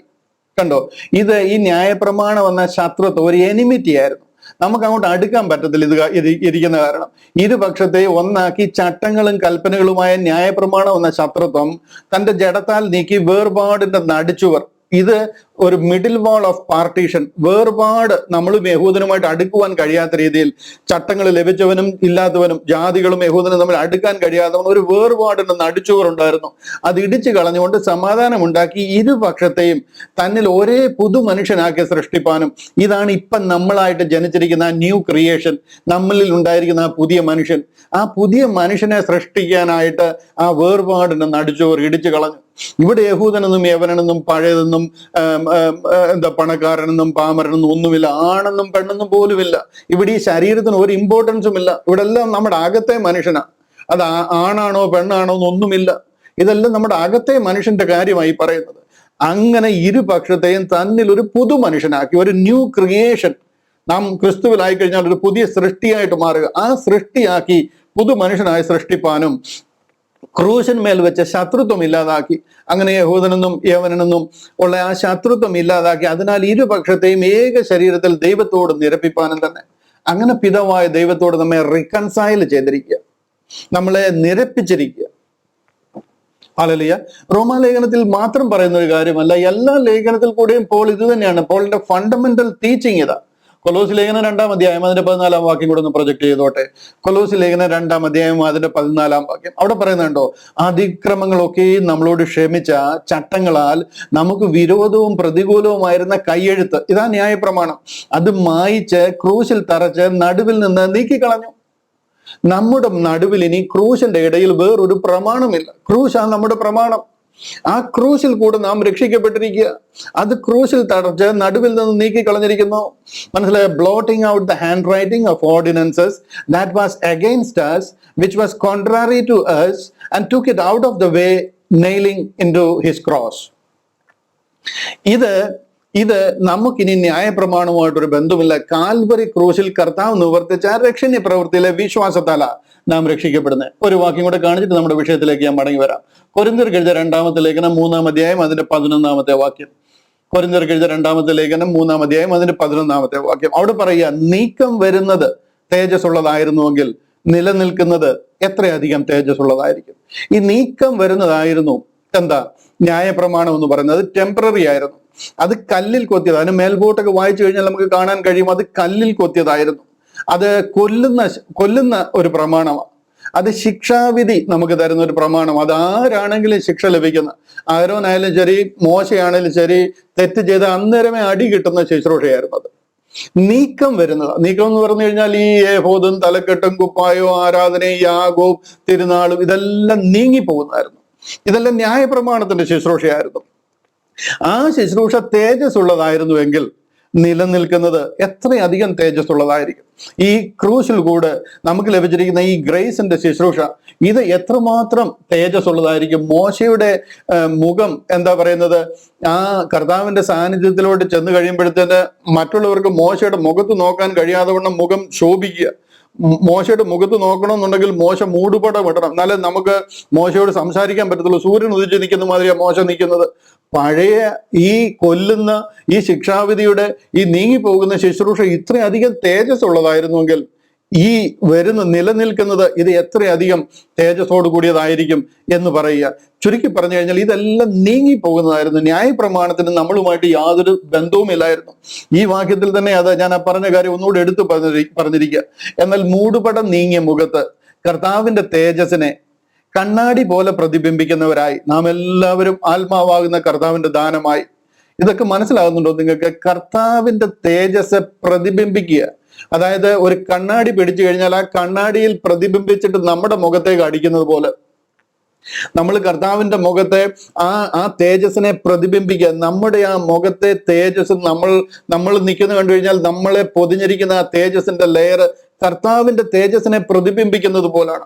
കർത്താവിന്റെ തേജസ്സിനെ കണ്ണാടി പോലെ പ്രതിബിംബിക്കുന്നവരായി നാം എല്ലാവരും ആത്മാവാകുന്ന കർത്താവിന്റെ ദാനമായി തേജസ്സിന്റെ മേൽ തേജസ് പ്രാപിച്ച് യേശു ക്രിസ്തുവിനെ പോലെ രൂപാന്തരപ്പെടും. Hallelujah, hallelujah. ഇതാ നമുക്ക് തന്നിരിക്കുന്ന ആ കൃപയുടെ സുവിശേഷത്തിന്റെ പ്രാധാന്യവും പ്രത്യേകതയും. ഇതിലാണ് നമ്മളായിരിക്കുന്നത്. ഇവിടെ നമുക്ക് മടങ്ങി റോമാലേഖനത്തിലേക്ക് മടങ്ങി വരാം. 7-ാം അധ്യായം. അവിടെ നമ്മൾ ചിന്തിച്ചത് നമ്മൾ ഈ പഴയ നിയമത്തിൽ നിന്ന് അല്ലെന്നുണ്ടെങ്കിൽ ഈ ന്യായപ്രമാണത്തിൽ നിന്ന് ഒഴിവുള്ളവരായിരിക്കുന്നു എന്നാ. നിങ്ങൾ ന്യായപ്രമാണത്തിൽ നിന്ന് ഒഴിവുള്ളവരായിരിക്കുന്നു. ന്യായപ്രമാണത്തിന് നിങ്ങൾ മരിച്ചിരിക്കുന്നു. ഒത്തിരി ന്യായപ്രമാണം എന്ന് കേൾക്കുന്നുണ്ട്. നിങ്ങൾക്ക് ബോറടിക്കുന്നുണ്ടോ? ഉണ്ടെന്നുണ്ടെങ്കിലും സന്തോഷത്തിന്റെ കാര്യമായി പറയുന്നത്. നമ്മൾ അതിൽ പറഞ്ഞിരിക്കുന്നതിനൊന്നും ബാധ്യസ്ഥരല്ല. അതൊരു സന്തോഷമല്ല. അതിൽ പറഞ്ഞിരിക്കുന്ന കാര്യങ്ങളൊക്കെ നമ്മൾ ഫോളോ ചെയ്യണമായിരുന്നുണ്ടെങ്കിൽ പെട്ടു എന്ന് പറഞ്ഞാൽ മതി. എന്നാൽ അതിന് നമ്മുടെ മേൽ ഇനി ഒരു അധികാരമില്ല എന്നാ പറയുന്നത്. ഞാൻ ഇവിടെ ആ ലോയുടെ കാര്യം പറയുന്നത് കൊണ്ട് നിങ്ങൾക്ക് എന്നെ തുടർമാനമായിട്ട് ശ്രദ്ധിക്കുന്നതുകൊണ്ട് ആ ലോ എന്താണെന്ന് ഒരല്പം കൂടെ വ്യക്തമാക്കി തരേണ്ടത് ആവശ്യമാണ് എന്ന് എനിക്ക് തോന്നുന്നു. ഞാൻ അതുകൊണ്ട് ഒരു അല്പസമയം ഒരു 10 മിനിറ്റ് ഈ വിഷയത്തിൽ നിന്നൊന്ന് മാറിയിട്ട് ഈ പഴയ ഉടമ്പടി ഓൾഡ് കവണന്റ് എന്താണെന്നും ഓൾഡ് ടെസ്റ്റമെന്റ് എന്താണെന്നും ന്യൂ കവണന്റ് എന്താണെന്നും ന്യൂ ടെസ്റ്റമെന്റ് എന്താണെന്നും ഒന്ന് പറയാൻ പോവാം. മനസ്സിലായോ? നമുക്ക് ഒത്തിരി അറിയാം ഓൾഡ് കവണന്റ്, പഴയ ഉടമ്പടി, പഴയ നിയമം, നമ്മുടെ കയ്യിലിരിക്കുന്ന പഴയ നിയമം. അതുപോലെ തന്നെ ന്യൂ കവണന്റ്. ഒത്തിരി പേരൊക്കെ ന്യൂ കവണന്റ് ചർച്ച എന്നൊക്കെ പേരിട്ട് ആരാധന നടക്കുന്നുണ്ട്. ആ ന്യൂ കവണന്റ് എന്താണെന്നും ന്യൂ ടെസ്റ്റമെന്റ് എന്താണെന്നും, നമുക്ക് പുതിയ നിയമം എന്താണ്, പഴയ നിയമം എന്താണ്, പഴയ ഉടമ്പടി എന്താണ്, പുതിയ ഉടമ്പടി എന്താണ്, ഈ കാര്യത്തെക്കുറിച്ച് ഒരു ഔട്ട്ലൈൻ നിങ്ങൾക്ക് കിട്ടുന്നത് നല്ലതാണ്. ഈ വിഷയത്തിന്റെ അനുബന്ധമായിട്ട് നിങ്ങൾ അതൊന്ന് മനസ്സിലാക്കിയിരിക്കുന്നത് നല്ലതാണ്. അതുകൊണ്ട് ഞാനൊരു 10-15 മിനിറ്റ് നിങ്ങളെ അങ്ങോട്ടൊന്നും മാറ്റുക. അതിനുശേഷം നമ്മൾ തിരിച്ചിവിടെ വരും. റോമാലേഖനം 7-ാം അധ്യായത്തിൽ വന്ന് അത് പറഞ്ഞു തീർക്കാനായിട്ടാണ് ഞാൻ ആഗ്രഹിക്കുന്നത്. തീരത്തില്ല എന്ന് എനിക്കറിയാം. No problem. അടുത്ത ആഴ്ചയിൽ നമ്മൾ അതിന്റെ ബാക്കിയായിട്ട് ചിന്തിച്ച് നമ്മൾ 8-ാം അധ്യായത്തിലേക്ക് കഴിയുമെങ്കിൽ കടക്കും, ഇല്ലെങ്കിൽ 7-ാം അധ്യായം തന്നെ കണ്ടിന്യൂസ് ആയിട്ട് നമുക്ക് പഠിക്കാം. ഇവിടെ പ്രധാനമായിട്ട് നിങ്ങളുടെ ശ്രദ്ധയെ നിങ്ങൾ വേണമെന്നുണ്ടെങ്കിൽ നോട്ട് എഴുതിയെടുക്കണമെന്നുണ്ടെങ്കിൽ എഴുതിയെടുക്കാവുന്ന കാര്യമാണ്. ഓൾഡ് കവണന്റ് എന്താണെന്ന് ആദ്യം പഠിക്കാം. പിന്നെ ഓൾഡ് ടെസ്റ്റമെന്റ് എന്താണെന്നൊന്ന് മനസ്സിലാക്കാം. പിന്നീട് നമ്മൾ ന്യൂ കവണന്റ് എന്താണ്, ന്യൂ ടെസ്റ്റമെന്റ് എന്താണെന്ന് പഠിക്കും. നമ്മൾ ഇതിനകത്തിൽ ഏതിലാണ് ആയിരിക്കുന്നത് നമ്മൾ അതിന് ശേഷം ചിന്തിക്കും. Old covenant. ഇവിടെ ഓൾഡ് കവണന്റ് എന്ന് പറഞ്ഞാൽ അബ്രഹാമിക് കവണന്റ്, അതായത് അബ്രഹാമിനോട് ദൈവം ചെയ്ത കവണന്റ് അല്ലെങ്കിൽ ഉടമ്പടിയാണ്. ഇവിടെ കവണന്റ് എന്ന് പറയുമ്പോൾ ഒരു കാര്യം നിങ്ങൾ ശ്രദ്ധിക്കണം. ഈ കവണന്റ് എന്ന് പറഞ്ഞു കഴിഞ്ഞാൽ ഒരു എഗ്രിമെന്റ്, ഒരു കോൺട്രാക്റ്റ്, 2 പേര് ചേർന്ന് ചെയ്യുന്ന ഒരു കോൺട്രാക്റ്റ്. ഇതിന് ഒത്തിരി ക്ലോസസ് ഒക്കെ ഉണ്ടാവും. നീ അങ്ങനെ ചെയ്തു കഴിഞ്ഞാൽ ഞാൻ ഇന്നതുപോലെ നിനക്ക് തരും, അല്ലെങ്കിൽ അങ്ങനെ ആയിരുന്നാൽ ഇത് ഇങ്ങനെ വരും എന്നൊക്കെ ഒരു എഗ്രിമെന്റ്. അത് 2 പാർട്ടികൾ ചേർന്ന് എഗ്രി ചെയ്യുന്ന ഒരു കോൺട്രാക്റ്റ്, ഒരു കവണന്റ് എന്ന് പറയുന്ന ഉടമ്പടിയാണ്. എന്നാൽ നിയമം എന്ന് പറഞ്ഞു കഴിഞ്ഞാൽ അങ്ങനെയല്ല. ടെസ്റ്റമെന്റ് എന്ന് പറഞ്ഞു കഴിഞ്ഞാൽ അങ്ങനെയല്ല. അതൊരു വിൽപത്രമാണ്. ഒരാളുടെ ഇഷ്ടം അല്ലെങ്കിൽ ഇന്നതുപോലെ ചെയ്യണമെന്ന് ഒരാൾ മറ്റൊരാളോട് പറയാൻ ഒരു പാർട്ടി മതി. 2 പാർട്ടികളുടെ ആവശ്യമില്ല, ഒരാൾ മതി. അതൊരു കൈൻഡ് ഓഫ് എഗ്രിമെന്റ് ആണെങ്കിലും അതൊരു ടെസ്റ്റമെന്റ്, അതിനൊരു വിൽപത്രമാണ്. ഇത് ഇന്നതുപോലെ വേണമെന്ന് ഞാൻ എഴുതി അങ്ങ് തരിക. ഇനി എന്റെ മരണശേഷമേ അത് പ്രാബല്യത്തിൽ വരത്തുള്ളൂ എന്നുള്ളതേ ഉള്ളൂ. അല്ലെങ്കിൽ അതിന് പുറത്ത് ഒരു രക്തം തളിച്ചിട്ട് അതിനെ ഉറപ്പിക്കണം. അതാണ് ഈ ടെസ്റ്റമെന്റ് എന്ന് പറയുന്നത്. പക്ഷെ എന്നുണ്ടെങ്കിൽ ഇത് ഗ്രീക്ക് ലാംഗ്വേജിൽ എഴുതിയത് കാരണം ഈ ടെസ്റ്റമെന്റിനും ഉടമ്പടിക്കും നിയമത്തിനും എല്ലാം അവിടെ ഉപയോഗിച്ചിരിക്കുന്ന ഒരു വാക്ക് എന്ന് പറയുന്നത് ഡിയാതാക്കെ എന്ന് പറയുന്ന ഒരു വാക്കാണ്. ഒരു ഗ്രീക്കിലെ ഒരു വാക്കാണ് ഡിയാതാക്കെ എന്ന് പറയുന്നത്. ഈ കവണന്റിനും ടെസ്റ്റമെന്റിനും ഒക്കെ ഗ്രീക്കിൽ ഉപയോഗിച്ചിരിക്കുന്ന ഡിയാതാക്കെ എന്നൊരു വാക്കാണെങ്കിലും അതിന്റെ ആ സാഹചര്യം എവിടെ ഉപയോഗിച്ചിരിക്കുന്നു അതിന്റെ അനുസരിച്ച് അതിന്റെ അർത്ഥം മാറും. ഇപ്പം ഇംഗ്ലീഷിൽ ഈ കാര്യങ്ങളൊക്കെ എഴുതിയിരിക്കുന്നത്, കവണന്റിനെ കുറിച്ചൊക്കെ എഴുതിയിരിക്കുന്നത് കറക്റ്റ് കവണന്റ് എന്ന് തന്നെ എഴുതിയിരിക്കുന്നത്. ടെസ്റ്റമെന്റ് എഴുതിൻ്റെ അടുത്ത് ടെസ്റ്റമെന്റ് എന്ന് തന്നെ എഴുതിയിരിക്കുന്നത്. പക്ഷെ മലയാളത്തിൽ പലയിടത്തും വന്നു കഴിഞ്ഞിടത്ത് അവിടെ എല്ലാം ഫ്ലാറ്റ് ആയിട്ട് നിയമം എന്നൊരു വാക്കാണ് ഉപയോഗിച്ചിരിക്കുന്നത്. പഴയ നിയമം, പുതിയ നിയമം, പഴയ ഉടമ്പടിക്കെല്ലാം പഴയ നിയമം എന്നാണ് പറയുന്നത്. അപ്പൊ അങ്ങനെ വന്നു കഴിഞ്ഞപ്പോൾ കുറെ കൺഫ്യൂഷൻസ് ഇതിലൊക്കെ ഉണ്ടായിട്ടുണ്ട്. ഇതെല്ലാം പർപ്പസ്ലി വന്നിരിക്കുന്നതാണ്. കാര്യം അവർ പറയുന്ന കാര്യങ്ങളെയൊക്കെ ഉറപ്പിക്കാൻ ഇങ്ങനെയുള്ള സംഗതികൾ ആവശ്യമാണ്. അതുകൊണ്ട് തന്നെ ഇതിനെയൊക്കെ ലൈറ്റായിട്ട് എടുത്ത് അങ്ങനെ പോളിഷ് ചെയ്ത് വിട്ടേക്കുക. ഇതിനെല്ലാം നമ്മൾ ഡീറ്റെയിൽ ആയിട്ട് പഠിക്കുമ്പോഴാണ് ഈ കാര്യങ്ങൾ മനസ്സിലാകുന്നത്. ഓൾഡ് കവണന്റ് എന്താണെന്ന് ചോദിച്ചു കഴിഞ്ഞാൽ അബ്രഹാമിന് ദൈവം കൊടുത്ത കവണന്റ്. അത് എന്ത് കവണന്റ് ആണ്? 12-ാമത്തെ അധ്യായം മുതൽ അത് ആരംഭിക്കുക. ഉൽപ്പത്തി പുസ്തകം 12-ാം അധ്യായം 2-3 വാക്യങ്ങൾ. ഞാൻ ചില വാക്യങ്ങൾ പെട്ടെന്ന് ഫ്ലാഷ് ചെയ്യും. നിങ്ങൾക്ക് വേണമെന്നുണ്ടെങ്കിൽ ആ റെഫറൻസ് നോട്ട് ചെയ്യാം, പിന്നീട് അത് പ്രയോജനപ്പെടും. ഈ ഉൽപ്പത്തി പുസ്തകം 12-ാം അധ്യായം 2-3 വാക്യങ്ങൾ. അവിടെ പറയാം, ഞാൻ നിന്നെ വലിയൊരു ജാതിയാക്കും. അബ്രഹാമിനെ ദൈവം അനുഗ്രഹിക്കുന്ന ഒരു കവണന്റ് ആയത്. ഞാൻ നിന്നെ അനുഗ്രഹിച്ച് നിന്റെ പേർ വലുതാക്കും, നീ ഒരു അനുഗ്രഹമായിരിക്കും. അബ്രഹാമിനോട് പറയുക, നിന്നെ അനുഗ്രഹിക്കുന്നവരെ ഞാൻ അനുഗ്രഹിക്കും. അതായത് യഹൂദനെ ആരനുഗ്രഹിക്കും അവരെ ഞാൻ അനുഗ്രഹിക്കും. നിന്നെ ശപിക്കുന്നവരെ ഞാൻ ശപിക്കും.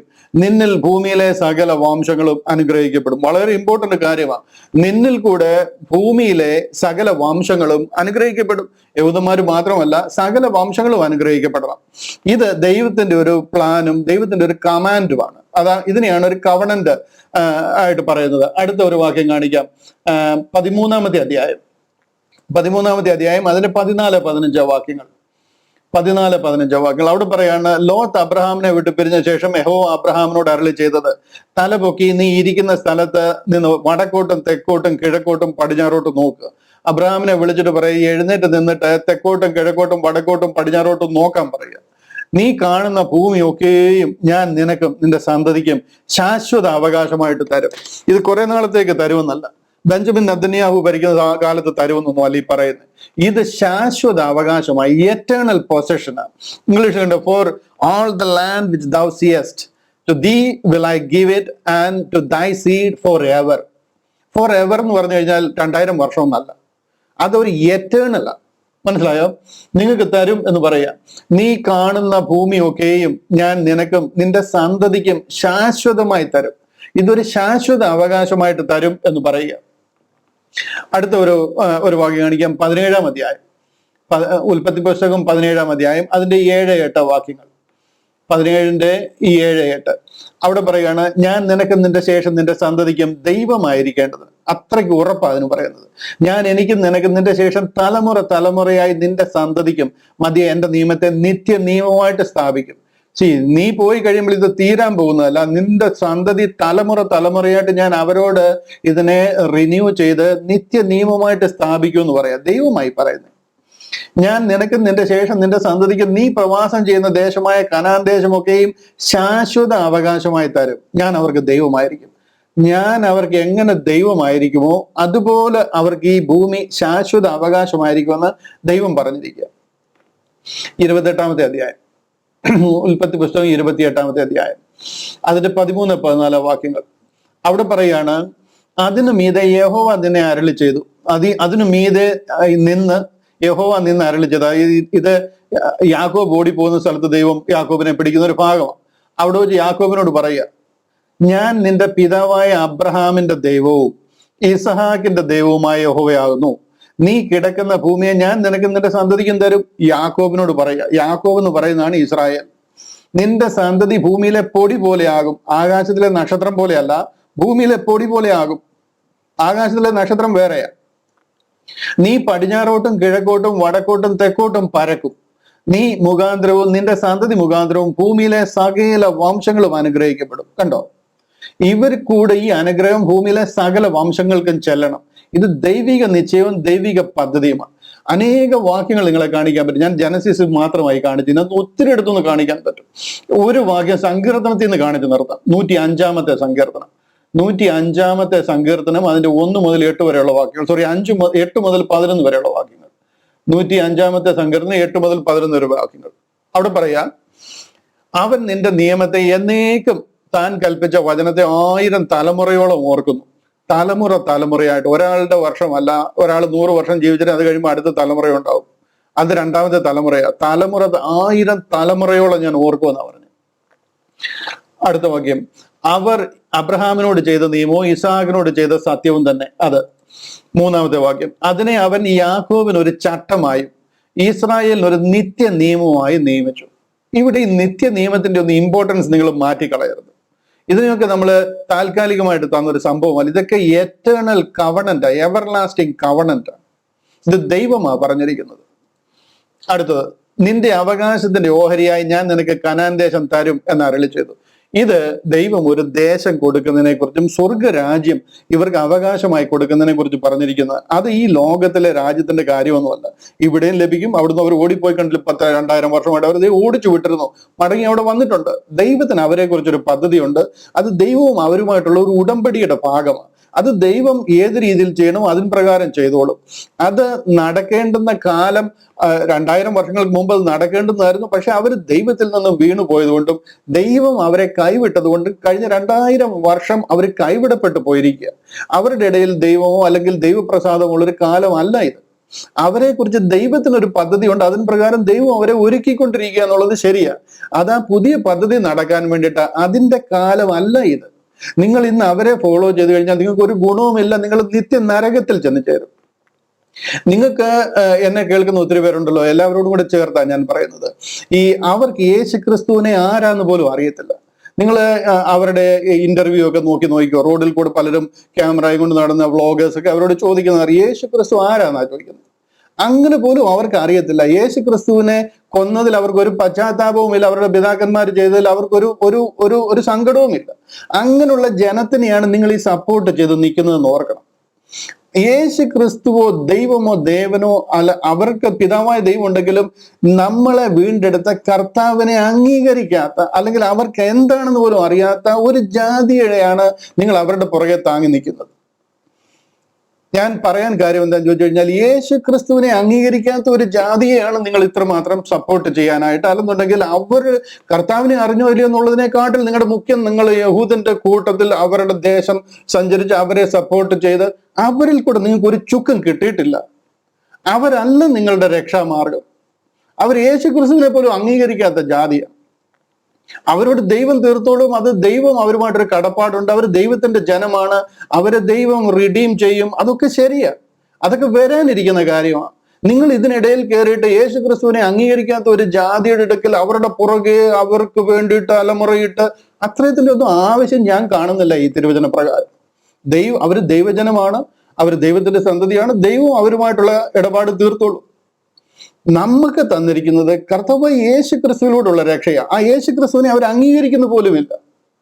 അങ്ങനെ ഒരു ജനത്തെയാണ് നിങ്ങൾ സപ്പോർട്ട് ചെയ്യുന്നത്, ഈ മരിക്കാൻ തുടങ്ങുന്നത് എന്ന് നിങ്ങൾ മനസ്സിലാക്കണം.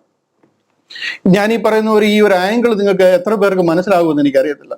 നാം രക്ഷിക്കപ്പെട്ടിരിക്കുന്ന യഹൂദനിൽ കൂടെ അല്ല. നാം രക്ഷിക്കപ്പെടുന്ന കർത്താവായ യേശു ക്രിസ്തുവിൽ കൂടെ. ആ യേശു ക്രിസ്തുവിനെ തള്ളി പറയുന്ന ജനമാ അവര്. സോറി, ഞാൻ അവിടെ നിന്ന് കഴിഞ്ഞാൽ ഒരുപക്ഷെ നിങ്ങൾ എൻ്റെ ഈ വിഷയം തന്നെ മനസ്സിലാക്കാതെ പോകുമെന്ന് എനിക്ക് പേടിയുണ്ട്. അതുകൊണ്ട് ഞാൻ അവിടെ നിന്ന് തിരിച്ചു വരിക. പിതാവായ ദൈവം അവരോട് ചെയ്തിരിക്കുന്ന ഉടമ്പടിയുണ്ട്. ആ ഉടമ്പടി നിവൃത്തിയാകും. അതിനെയാണ് ഓൾഡ് കവണന്റ് എന്ന് പറയുന്നത്. ആ കവണന്റ് അബ്രഹാമിൽ കൂടി, ഇസ്ഹാക്കിൽ കൂടി, യാക്കോബിൽ കൂടി, അതിനുശേഷം മൊസൈക് കവണന്റ് എന്ന് പറഞ്ഞ് അതിനെ റീഇൻസ്റ്റേറ്റ് ചെയ്തേക്കുക. അതിനുശേഷം ദാവീദുമായിട്ട് ആ കവണന്റ് ഉറപ്പിച്ചിരിക്കുക. നീതിയോട് ഭരിക്കുന്ന ഒരു രാജാവ് ആ ദേശത്തെ നിത്യം വാഴും. അത് ഡേവിഡിക് കവണന്റ് എന്ന് പറയുക. അതിനുശേഷം അതിന്റെ ആ ഒരു അതിനെ എങ്ങനെ ഇംപ്ലിമെന്റ് ചെയ്യാൻ പോകുന്നു എന്നെല്ലാം അവരെ കാണിച്ചു കൊടുത്തിരിക്കുക. കർത്താവ് യേശു ക്രിസ്തു ഇവിടെ വന്ന് ആ സ്വർഗരാജ്യത്തെ കുറിച്ച് അവരോട് പഠിപ്പിച്ചിരിക്കുന്നു. അതിൽ ആര് കടക്കും, ആര് കടക്കത്തില്ല. അതിൽ കർത്താവ് രാജാവായിട്ട് വാഴുന്നതിനെ കുറിച്ചും മണവാളനോടൊത്തും മണവാട്ടി വാഴുന്നതിനെ കുറിച്ചും ഒക്കെയാണ് പറഞ്ഞിരിക്കുന്നത്. അത് അവരുടെ പദ്ധതിയാണ്. ഓക്കെ, തൽക്കാലം ഞാൻ അവിടെ ഒന്ന് നിർത്തിയിട്ട് ഈ ഓൾഡ് ടെസ്റ്റ്മെന്റിലേക്ക് വരും. അതാണ് ഓൾഡ് കവണന്റ് എന്ന് പറയുന്നത്. ഇനി ഓൾഡ് ടെസ്റ്റമെന്റ് എന്ന് പറഞ്ഞു കഴിഞ്ഞാൽ എന്താന്ന് ചോദിച്ചു കഴിഞ്ഞാൽ, ദൈവം അവരോട് ചെയ്ത ഒരു നിയമമാണ്. അതിനാണ് വില്ല് എന്ന് പറയുന്നത്. ദൈവത്തിന്റെ ഇഷ്ടമാണ് അങ്ങനെ ചെയ്യണമെന്ന് പറഞ്ഞേക്കുക. അല്ല ദൈവവും മോശയും കൂടി ആലോചിച്ചിട്ട് അങ്ങനെ ആയാൽ എങ്ങനെയാണ്, ഇങ്ങനെ ചെയ്യട്ടെ എന്നൊക്കെ ചോദിച്ച് ചെയ്തതല്ല. ദൈവം മോശയ്ക്ക് എഴുതി കൊടുത്തിരിക്കുക. അതാണ് ഒരു വില്ലാണ്. അത് അങ്ങനെ കൊടുത്തിരിക്കുക. അത് പുറപ്പാട് പുസ്തകം 19 അധ്യായം 20 അധ്യായം ഒക്കെ നമുക്ക് പഠിച്ചു കഴിഞ്ഞാൽ കാണാനായിട്ട് കഴിയും. 20 അധ്യായത്തിൽ 10 കൽപ്പന, 2 കൽപ്പനകളിൽ 10 കൽപ്പനയായിട്ട് എഴുതി കൊടുത്തിരിക്കുക. ആ എഴുതി കൊടുത്തിരിക്കുന്നതിന്റെ കൂട്ടത്തിൽ കൂടാതെ അതിനുശേഷം ഒരു 613 സബ് ക്ലോസസ് അതിലൂടെ കൊടുത്തിരിക്കുക. ആ 10 കൽപ്പനയും 613 മറ്റ് നിയമാവലികളും എല്ലാം കൂടെ ചേരുന്നതാണ് ഈ കൽപ്പനകൾ എന്ന് പറയുന്നത്. ഈ മോശ എഴുതി കൊടുത്ത ആ ആദ്യത്തെ 5 പുസ്തകങ്ങളിൽ കൂടി ഈ കൽപ്പനകൾ അല്ലെങ്കിൽ തോറ, നിയമം നമുക്ക് കൈമാറിയിരിക്കുക. നമുക്കല്ല, യഹൂദന് കൈമാറിയിരിക്കുക. ആ യഹൂദന് കൈമാറിയിരിക്കുന്ന ആദ്യത്തെ 5 പുസ്തകത്തെയാണ് പഞ്ചഗ്രന്ഥം, തോറ അല്ലെന്നുണ്ടെങ്കിൽ പെന്റാറ്റൂക്ക് എന്നൊക്കെ അറിയപ്പെടുന്നത്.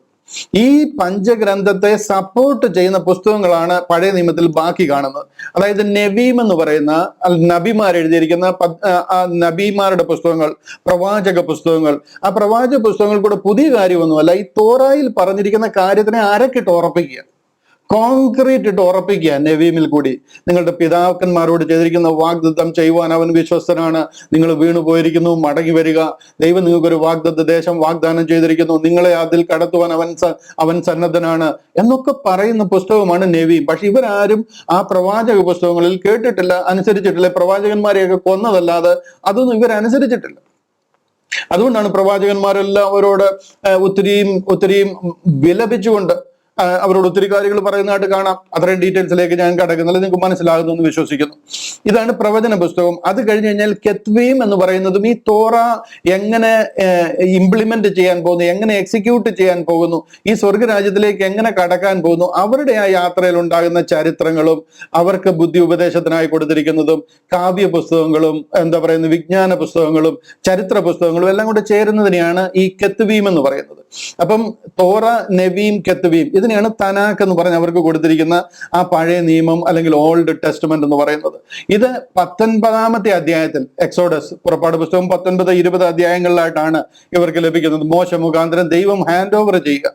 613 സബ് ക്ലോസസ് ഒക്കെ അതിനും പിന്നീട് പിന്നെ മോശയിൽ ദൈവം കൊടുക്കുകയും അങ്ങനെ മോശ എഴുതിയ പുസ്തകങ്ങളാണ് ഈ 5 പുസ്തകവും എന്ന് പറയുന്നത്.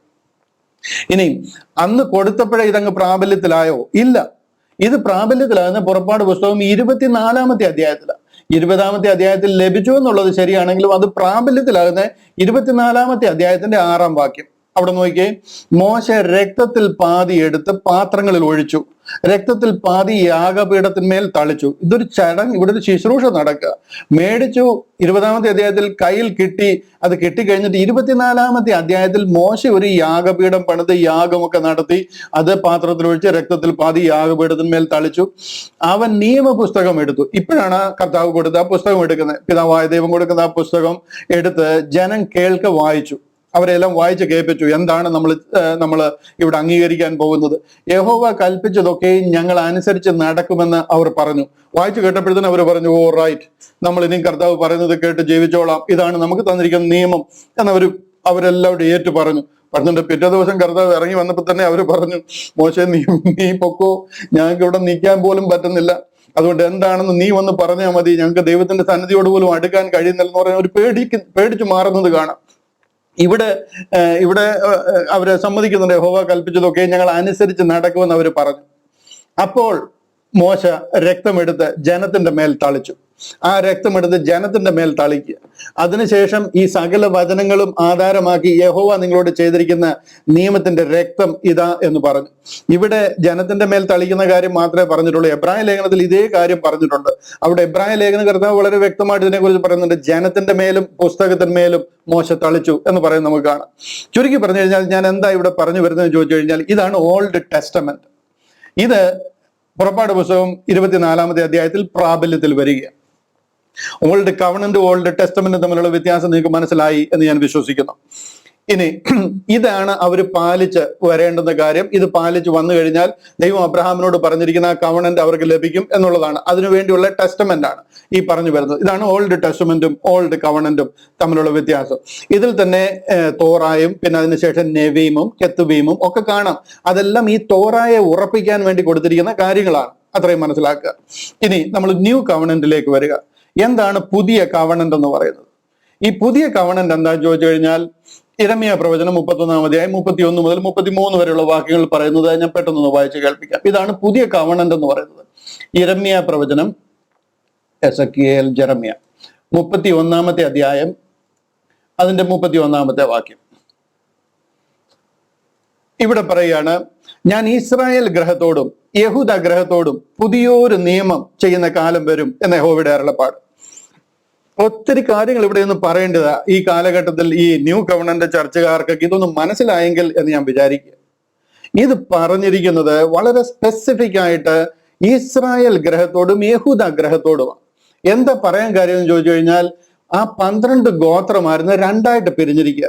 മേലത്തെ ഇസ്രായേൽ എന്ന് പറയുന്നത് 10 ഗോത്രവും താഴത്തേത് 2 ഗോത്രം യഹൂദ എന്ന് പറഞ്ഞ് തിരിഞ്ഞിരിക്കുക.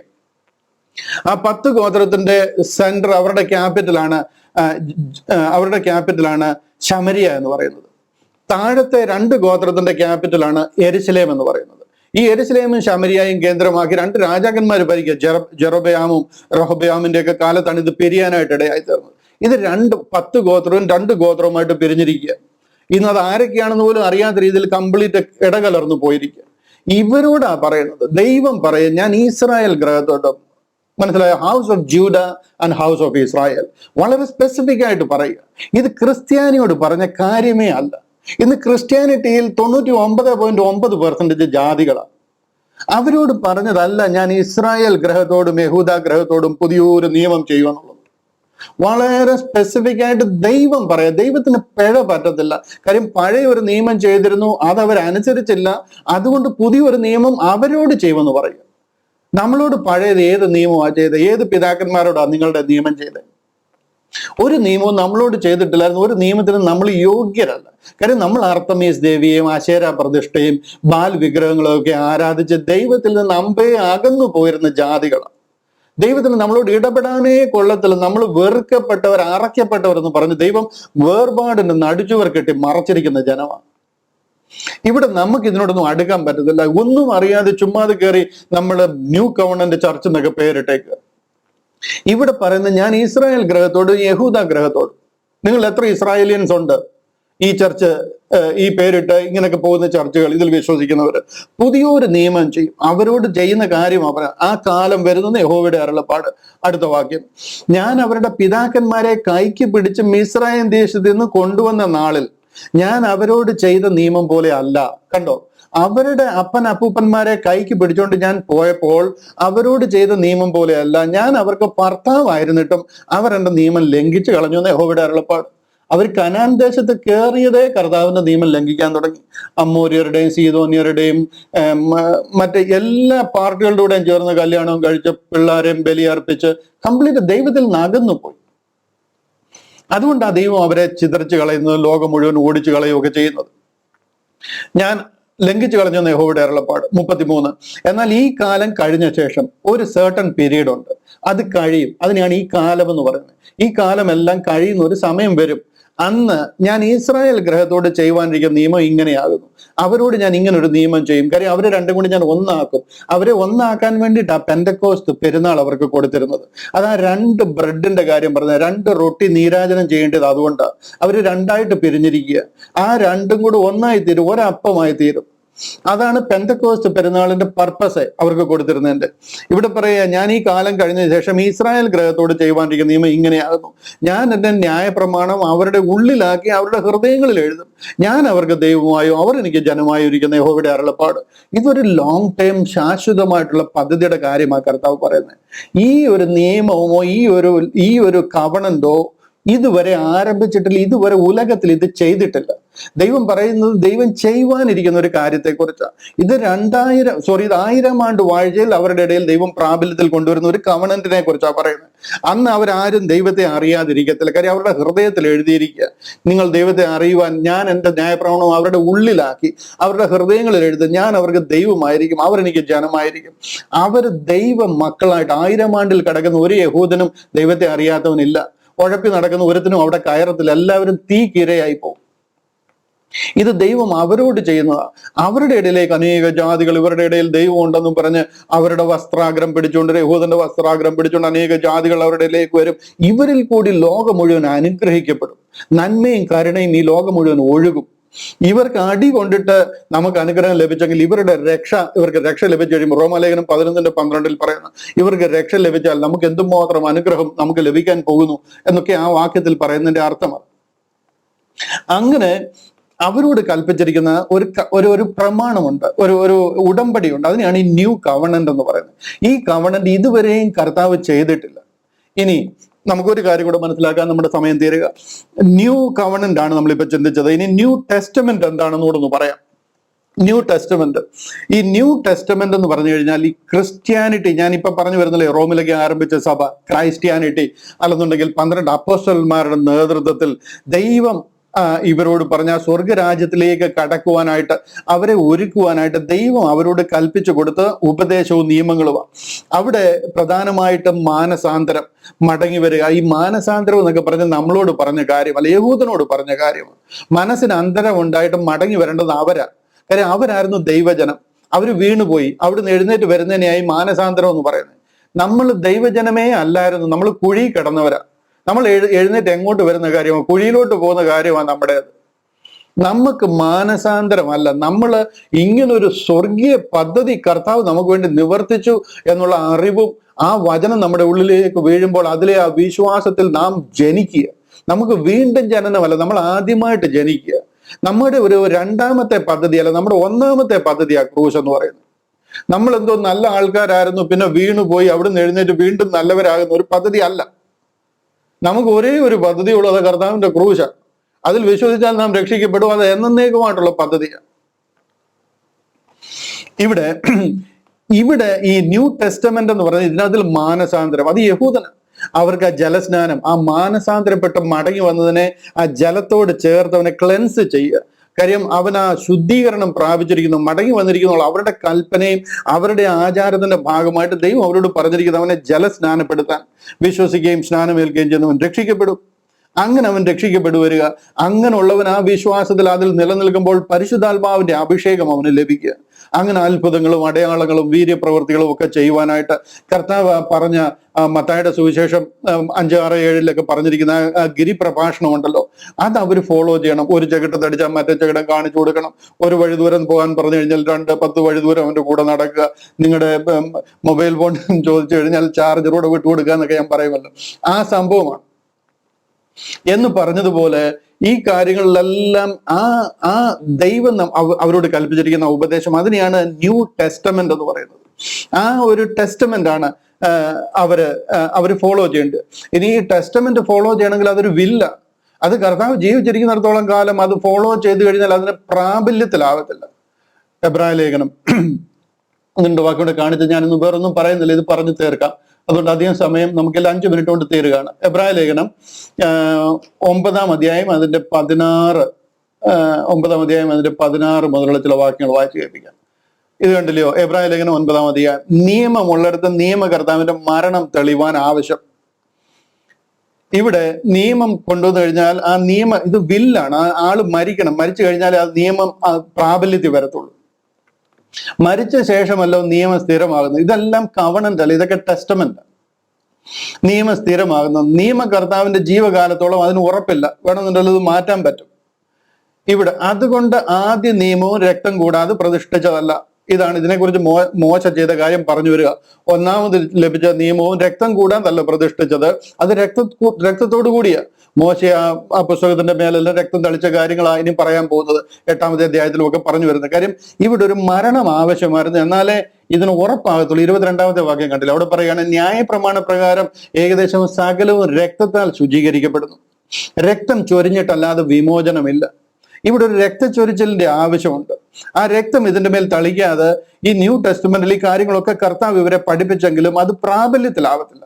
ഈ രക്തം ആ പെസഹ പെരുന്നാളിൽ നടക്കുന്നത്.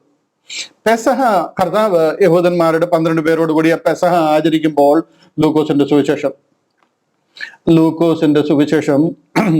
അതിന്റെ 22-ാമത്തെ അധ്യായം, ലൂക്കോസിന്റെ സുവിശേഷം 22-ാമത്തെ അധ്യായം 14 മുതൽ 20 വരെയുള്ള വാക്യങ്ങൾ ഞാൻ പെട്ടെന്നൊന്ന് വായിച്ചു കേൾപ്പിക്കാം. അവിടെ ഇങ്ങനെയാ പറയുന്നത്. സമയമായപ്പോൾ അവൻ അപ്പോസ്തലന്മാരുമായി ഭക്ഷണത്തിനിരുന്നു. പെസഹായിക്കിരുന്ന കാര്യമാണ്. കർത്താവ് 12 അപ്പോസ്തലന്മാരുമായിട്ട് അവൻ അവരോട്, ഞാൻ കഷ്ടം അനുഭവിക്കും മുമ്പേ ഈ പെസഹ നിങ്ങളോടുകൂടെ കഴിപ്പാൻ വാഞ്ചിയോട് ആഗ്രഹിക്കുന്നു. ഇത് നിങ്ങളോടുകൂടെയുള്ള എൻ്റെ പെസഹായ. ഇവർ 1000 ആണ്ട് മുമ്പേ മുതലേ ഇത് നടത്തി വരുന്ന ഒരു ചടങ്ങാണ്. ആ പെസഹ പെരുന്നാൾ അങ്ങ് മിസ്രൈമിൽ നിന്ന് വന്നതിന്റെ ഓർമ്മയ്ക്കായിട്ട് ദൈവം അവർക്ക് കൽപ്പിച്ചു കൊടുത്തിരിക്കുന്ന 7 പെരുന്നാളുകൾ ഒന്നാമത്തെ പെരുന്നാളാണ്. ആ പെരുന്നാളായി കഴിക്കുന്നത്. അവിടെ കർത്താവ് അവരോട് പെസഹ കഴിക്കാൻ നിങ്ങളോടുകൂടെ കഴിപ്പാൻ വാഞ്ചയോട് ആഗ്രഹിച്ചു. അത് ദൈവരാജ്യത്തിൽ നിവർത്തിയാകുവോളം, അതായത് കർത്താവ് വന്ന് കർത്താവിനോട് കൂടെ നിങ്ങൾ ആയിരിക്കുന്നവരെ ഞാൻ ഇനി അത് കഴിക്കത്തില്ല, കാര്യം ഞാൻ അതുവരെ ഇവിടുന്ന് പോവുകയാണ് എന്ന് ഞാൻ നിങ്ങളോട് പറയുന്നു.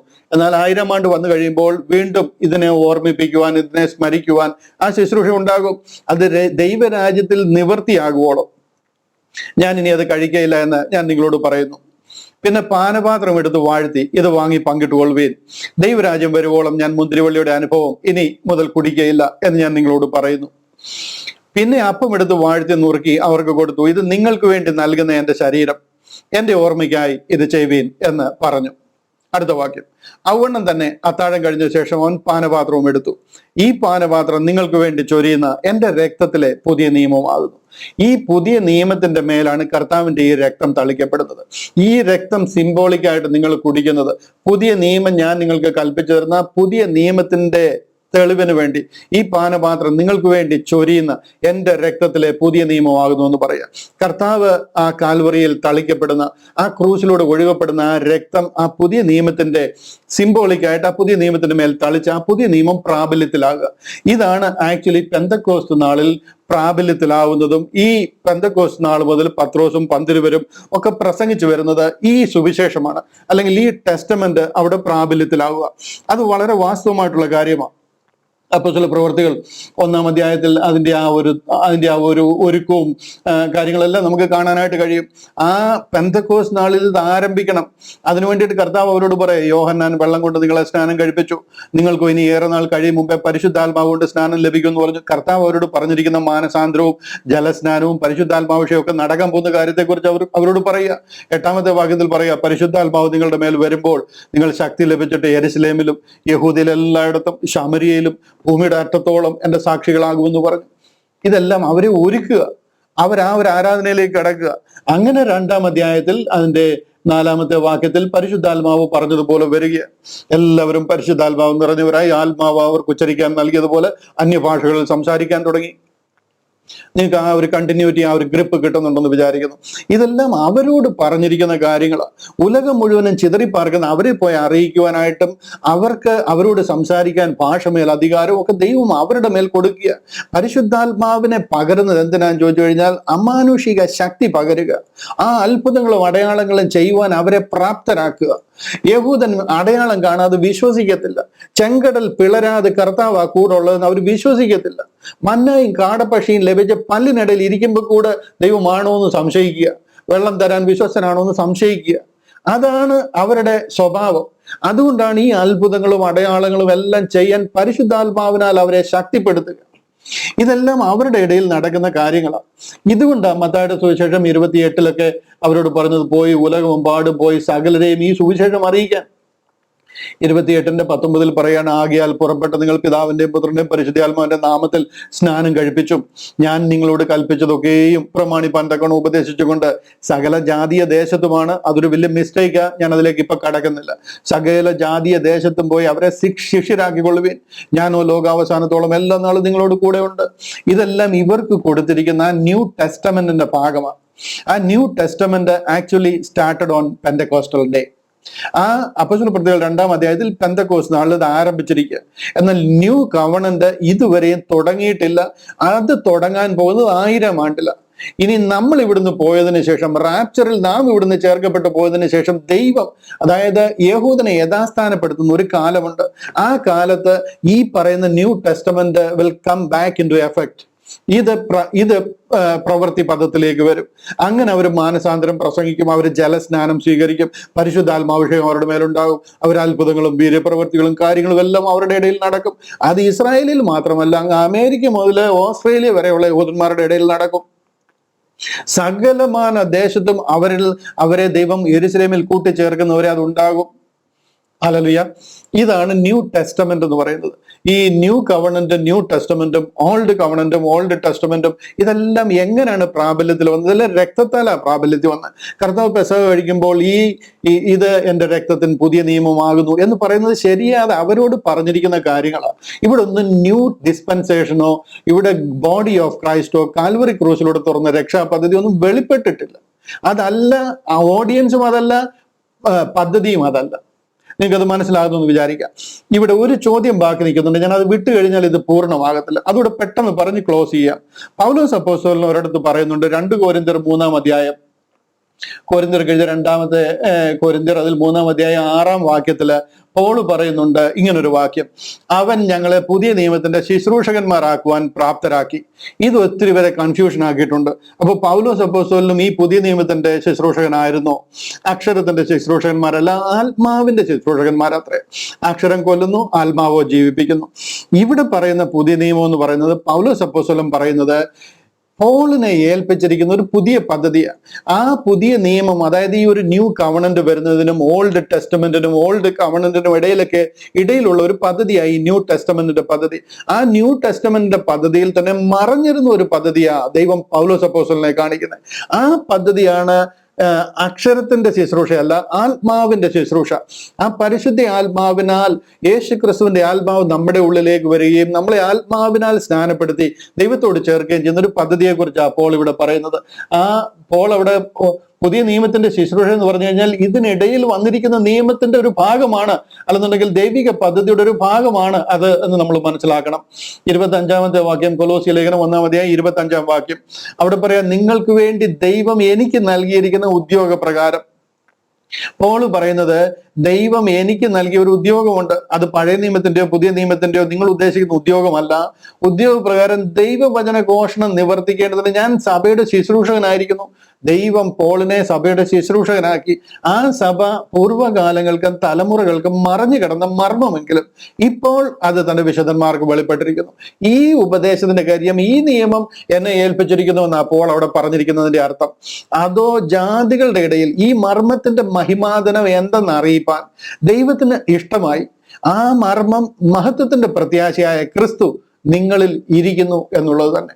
കർത്താവായ യേശു ക്രിസ്തുവിനോട് ചേരുവാൻ സ്നാനമേറ്റവരായ നിങ്ങളുടെ ഓരോരുത്തരുടെ ഉള്ളിൽ മഹത്വത്തിന്റെ പ്രത്യാശയായ ക്രിസ്തു നിങ്ങളുടെ ഉള്ളിൽ വന്നിരിക്കുന്നു എന്നുള്ളൊരു മർമ്മം, അത് നിങ്ങളെ അറിയിക്കുക എന്നൊരു സുവിശേഷമാണ് എന്നെ ഏൽപ്പിച്ചിരിക്കുന്നത്. ആ സുവിശേഷത്തിന് ഞാൻ ശുശ്രൂഷകനായിരിക്കുന്നു എന്ന പോൾ അവിടെ പറയുന്നതിന്റെ അർത്ഥം എന്ന് പറയുന്നത്. New covenant, new testament, old covenant, old testament, ഇതൊക്കെ നിങ്ങൾക്ക് മനസ്സിലായി എന്ന് ഞാൻ വിശ്വസിക്കുന്നു. നമ്മൾ ഈ പഠിക്കുന്ന റോമാലേഖനം 7-ാം അധ്യായം, നിങ്ങൾ ന്യായപ്രമാണത്തിന്റെ പിടിയിൽ നിന്നും ശക്തിയിൽ നിന്നും ഒഴിവുള്ളവരായിരിക്കുന്നു എന്നുള്ളൊരു സബ്ജക്റ്റാണ്. അതുകൊണ്ടാണ് ഞാൻ ഈ കാര്യം അതിനനുബന്ധമായിട്ട് നിങ്ങളെ പറഞ്ഞ് മനസ്സിലാക്കുവാനായിട്ട് ശ്രമിച്ചത്. അത് അനുഗ്രഹമായി എന്ന് ഞാൻ വിശ്വസിക്കുന്നു. റോമാലേഖനം 7-ാം അധ്യായം നമുക്ക് തീർക്കുവാനായിട്ട് കഴിഞ്ഞില്ല. അടുത്ത ആഴ്ചയിൽ ബാക്കി നമുക്ക് ചിന്തിക്കാം. ദൈവനായിട്ട് നമ്മളെ സഹായിക്കട്ടെ. ഇതിലെ ഓരോ വാക്യങ്ങളും വചനങ്ങളും നിങ്ങൾക്ക് അനുഗ്രഹമായി തീരട്ടെ. നിങ്ങളുടെ മാംസത്തിനും മജ്ജയ്ക്കും ശരീരത്തിനും എല്ലാം പുതു ചൈതന്യമായി, പുതുജീവനായി ഈ വചനം പരിണമിക്കട്ടെ എന്ന് പ്രാർത്ഥിക്കുകയും അനുഗ്രഹിക്കുകയും ചെയ്തുകൊണ്ട് വാക്കുകൾക്ക് വിരാമം കുറിക്കുന്നു. കർത്താവിന്റെ കൃപ നമ്മോട് കൂടെ ഇരിക്കുമാറാകട്ടെ.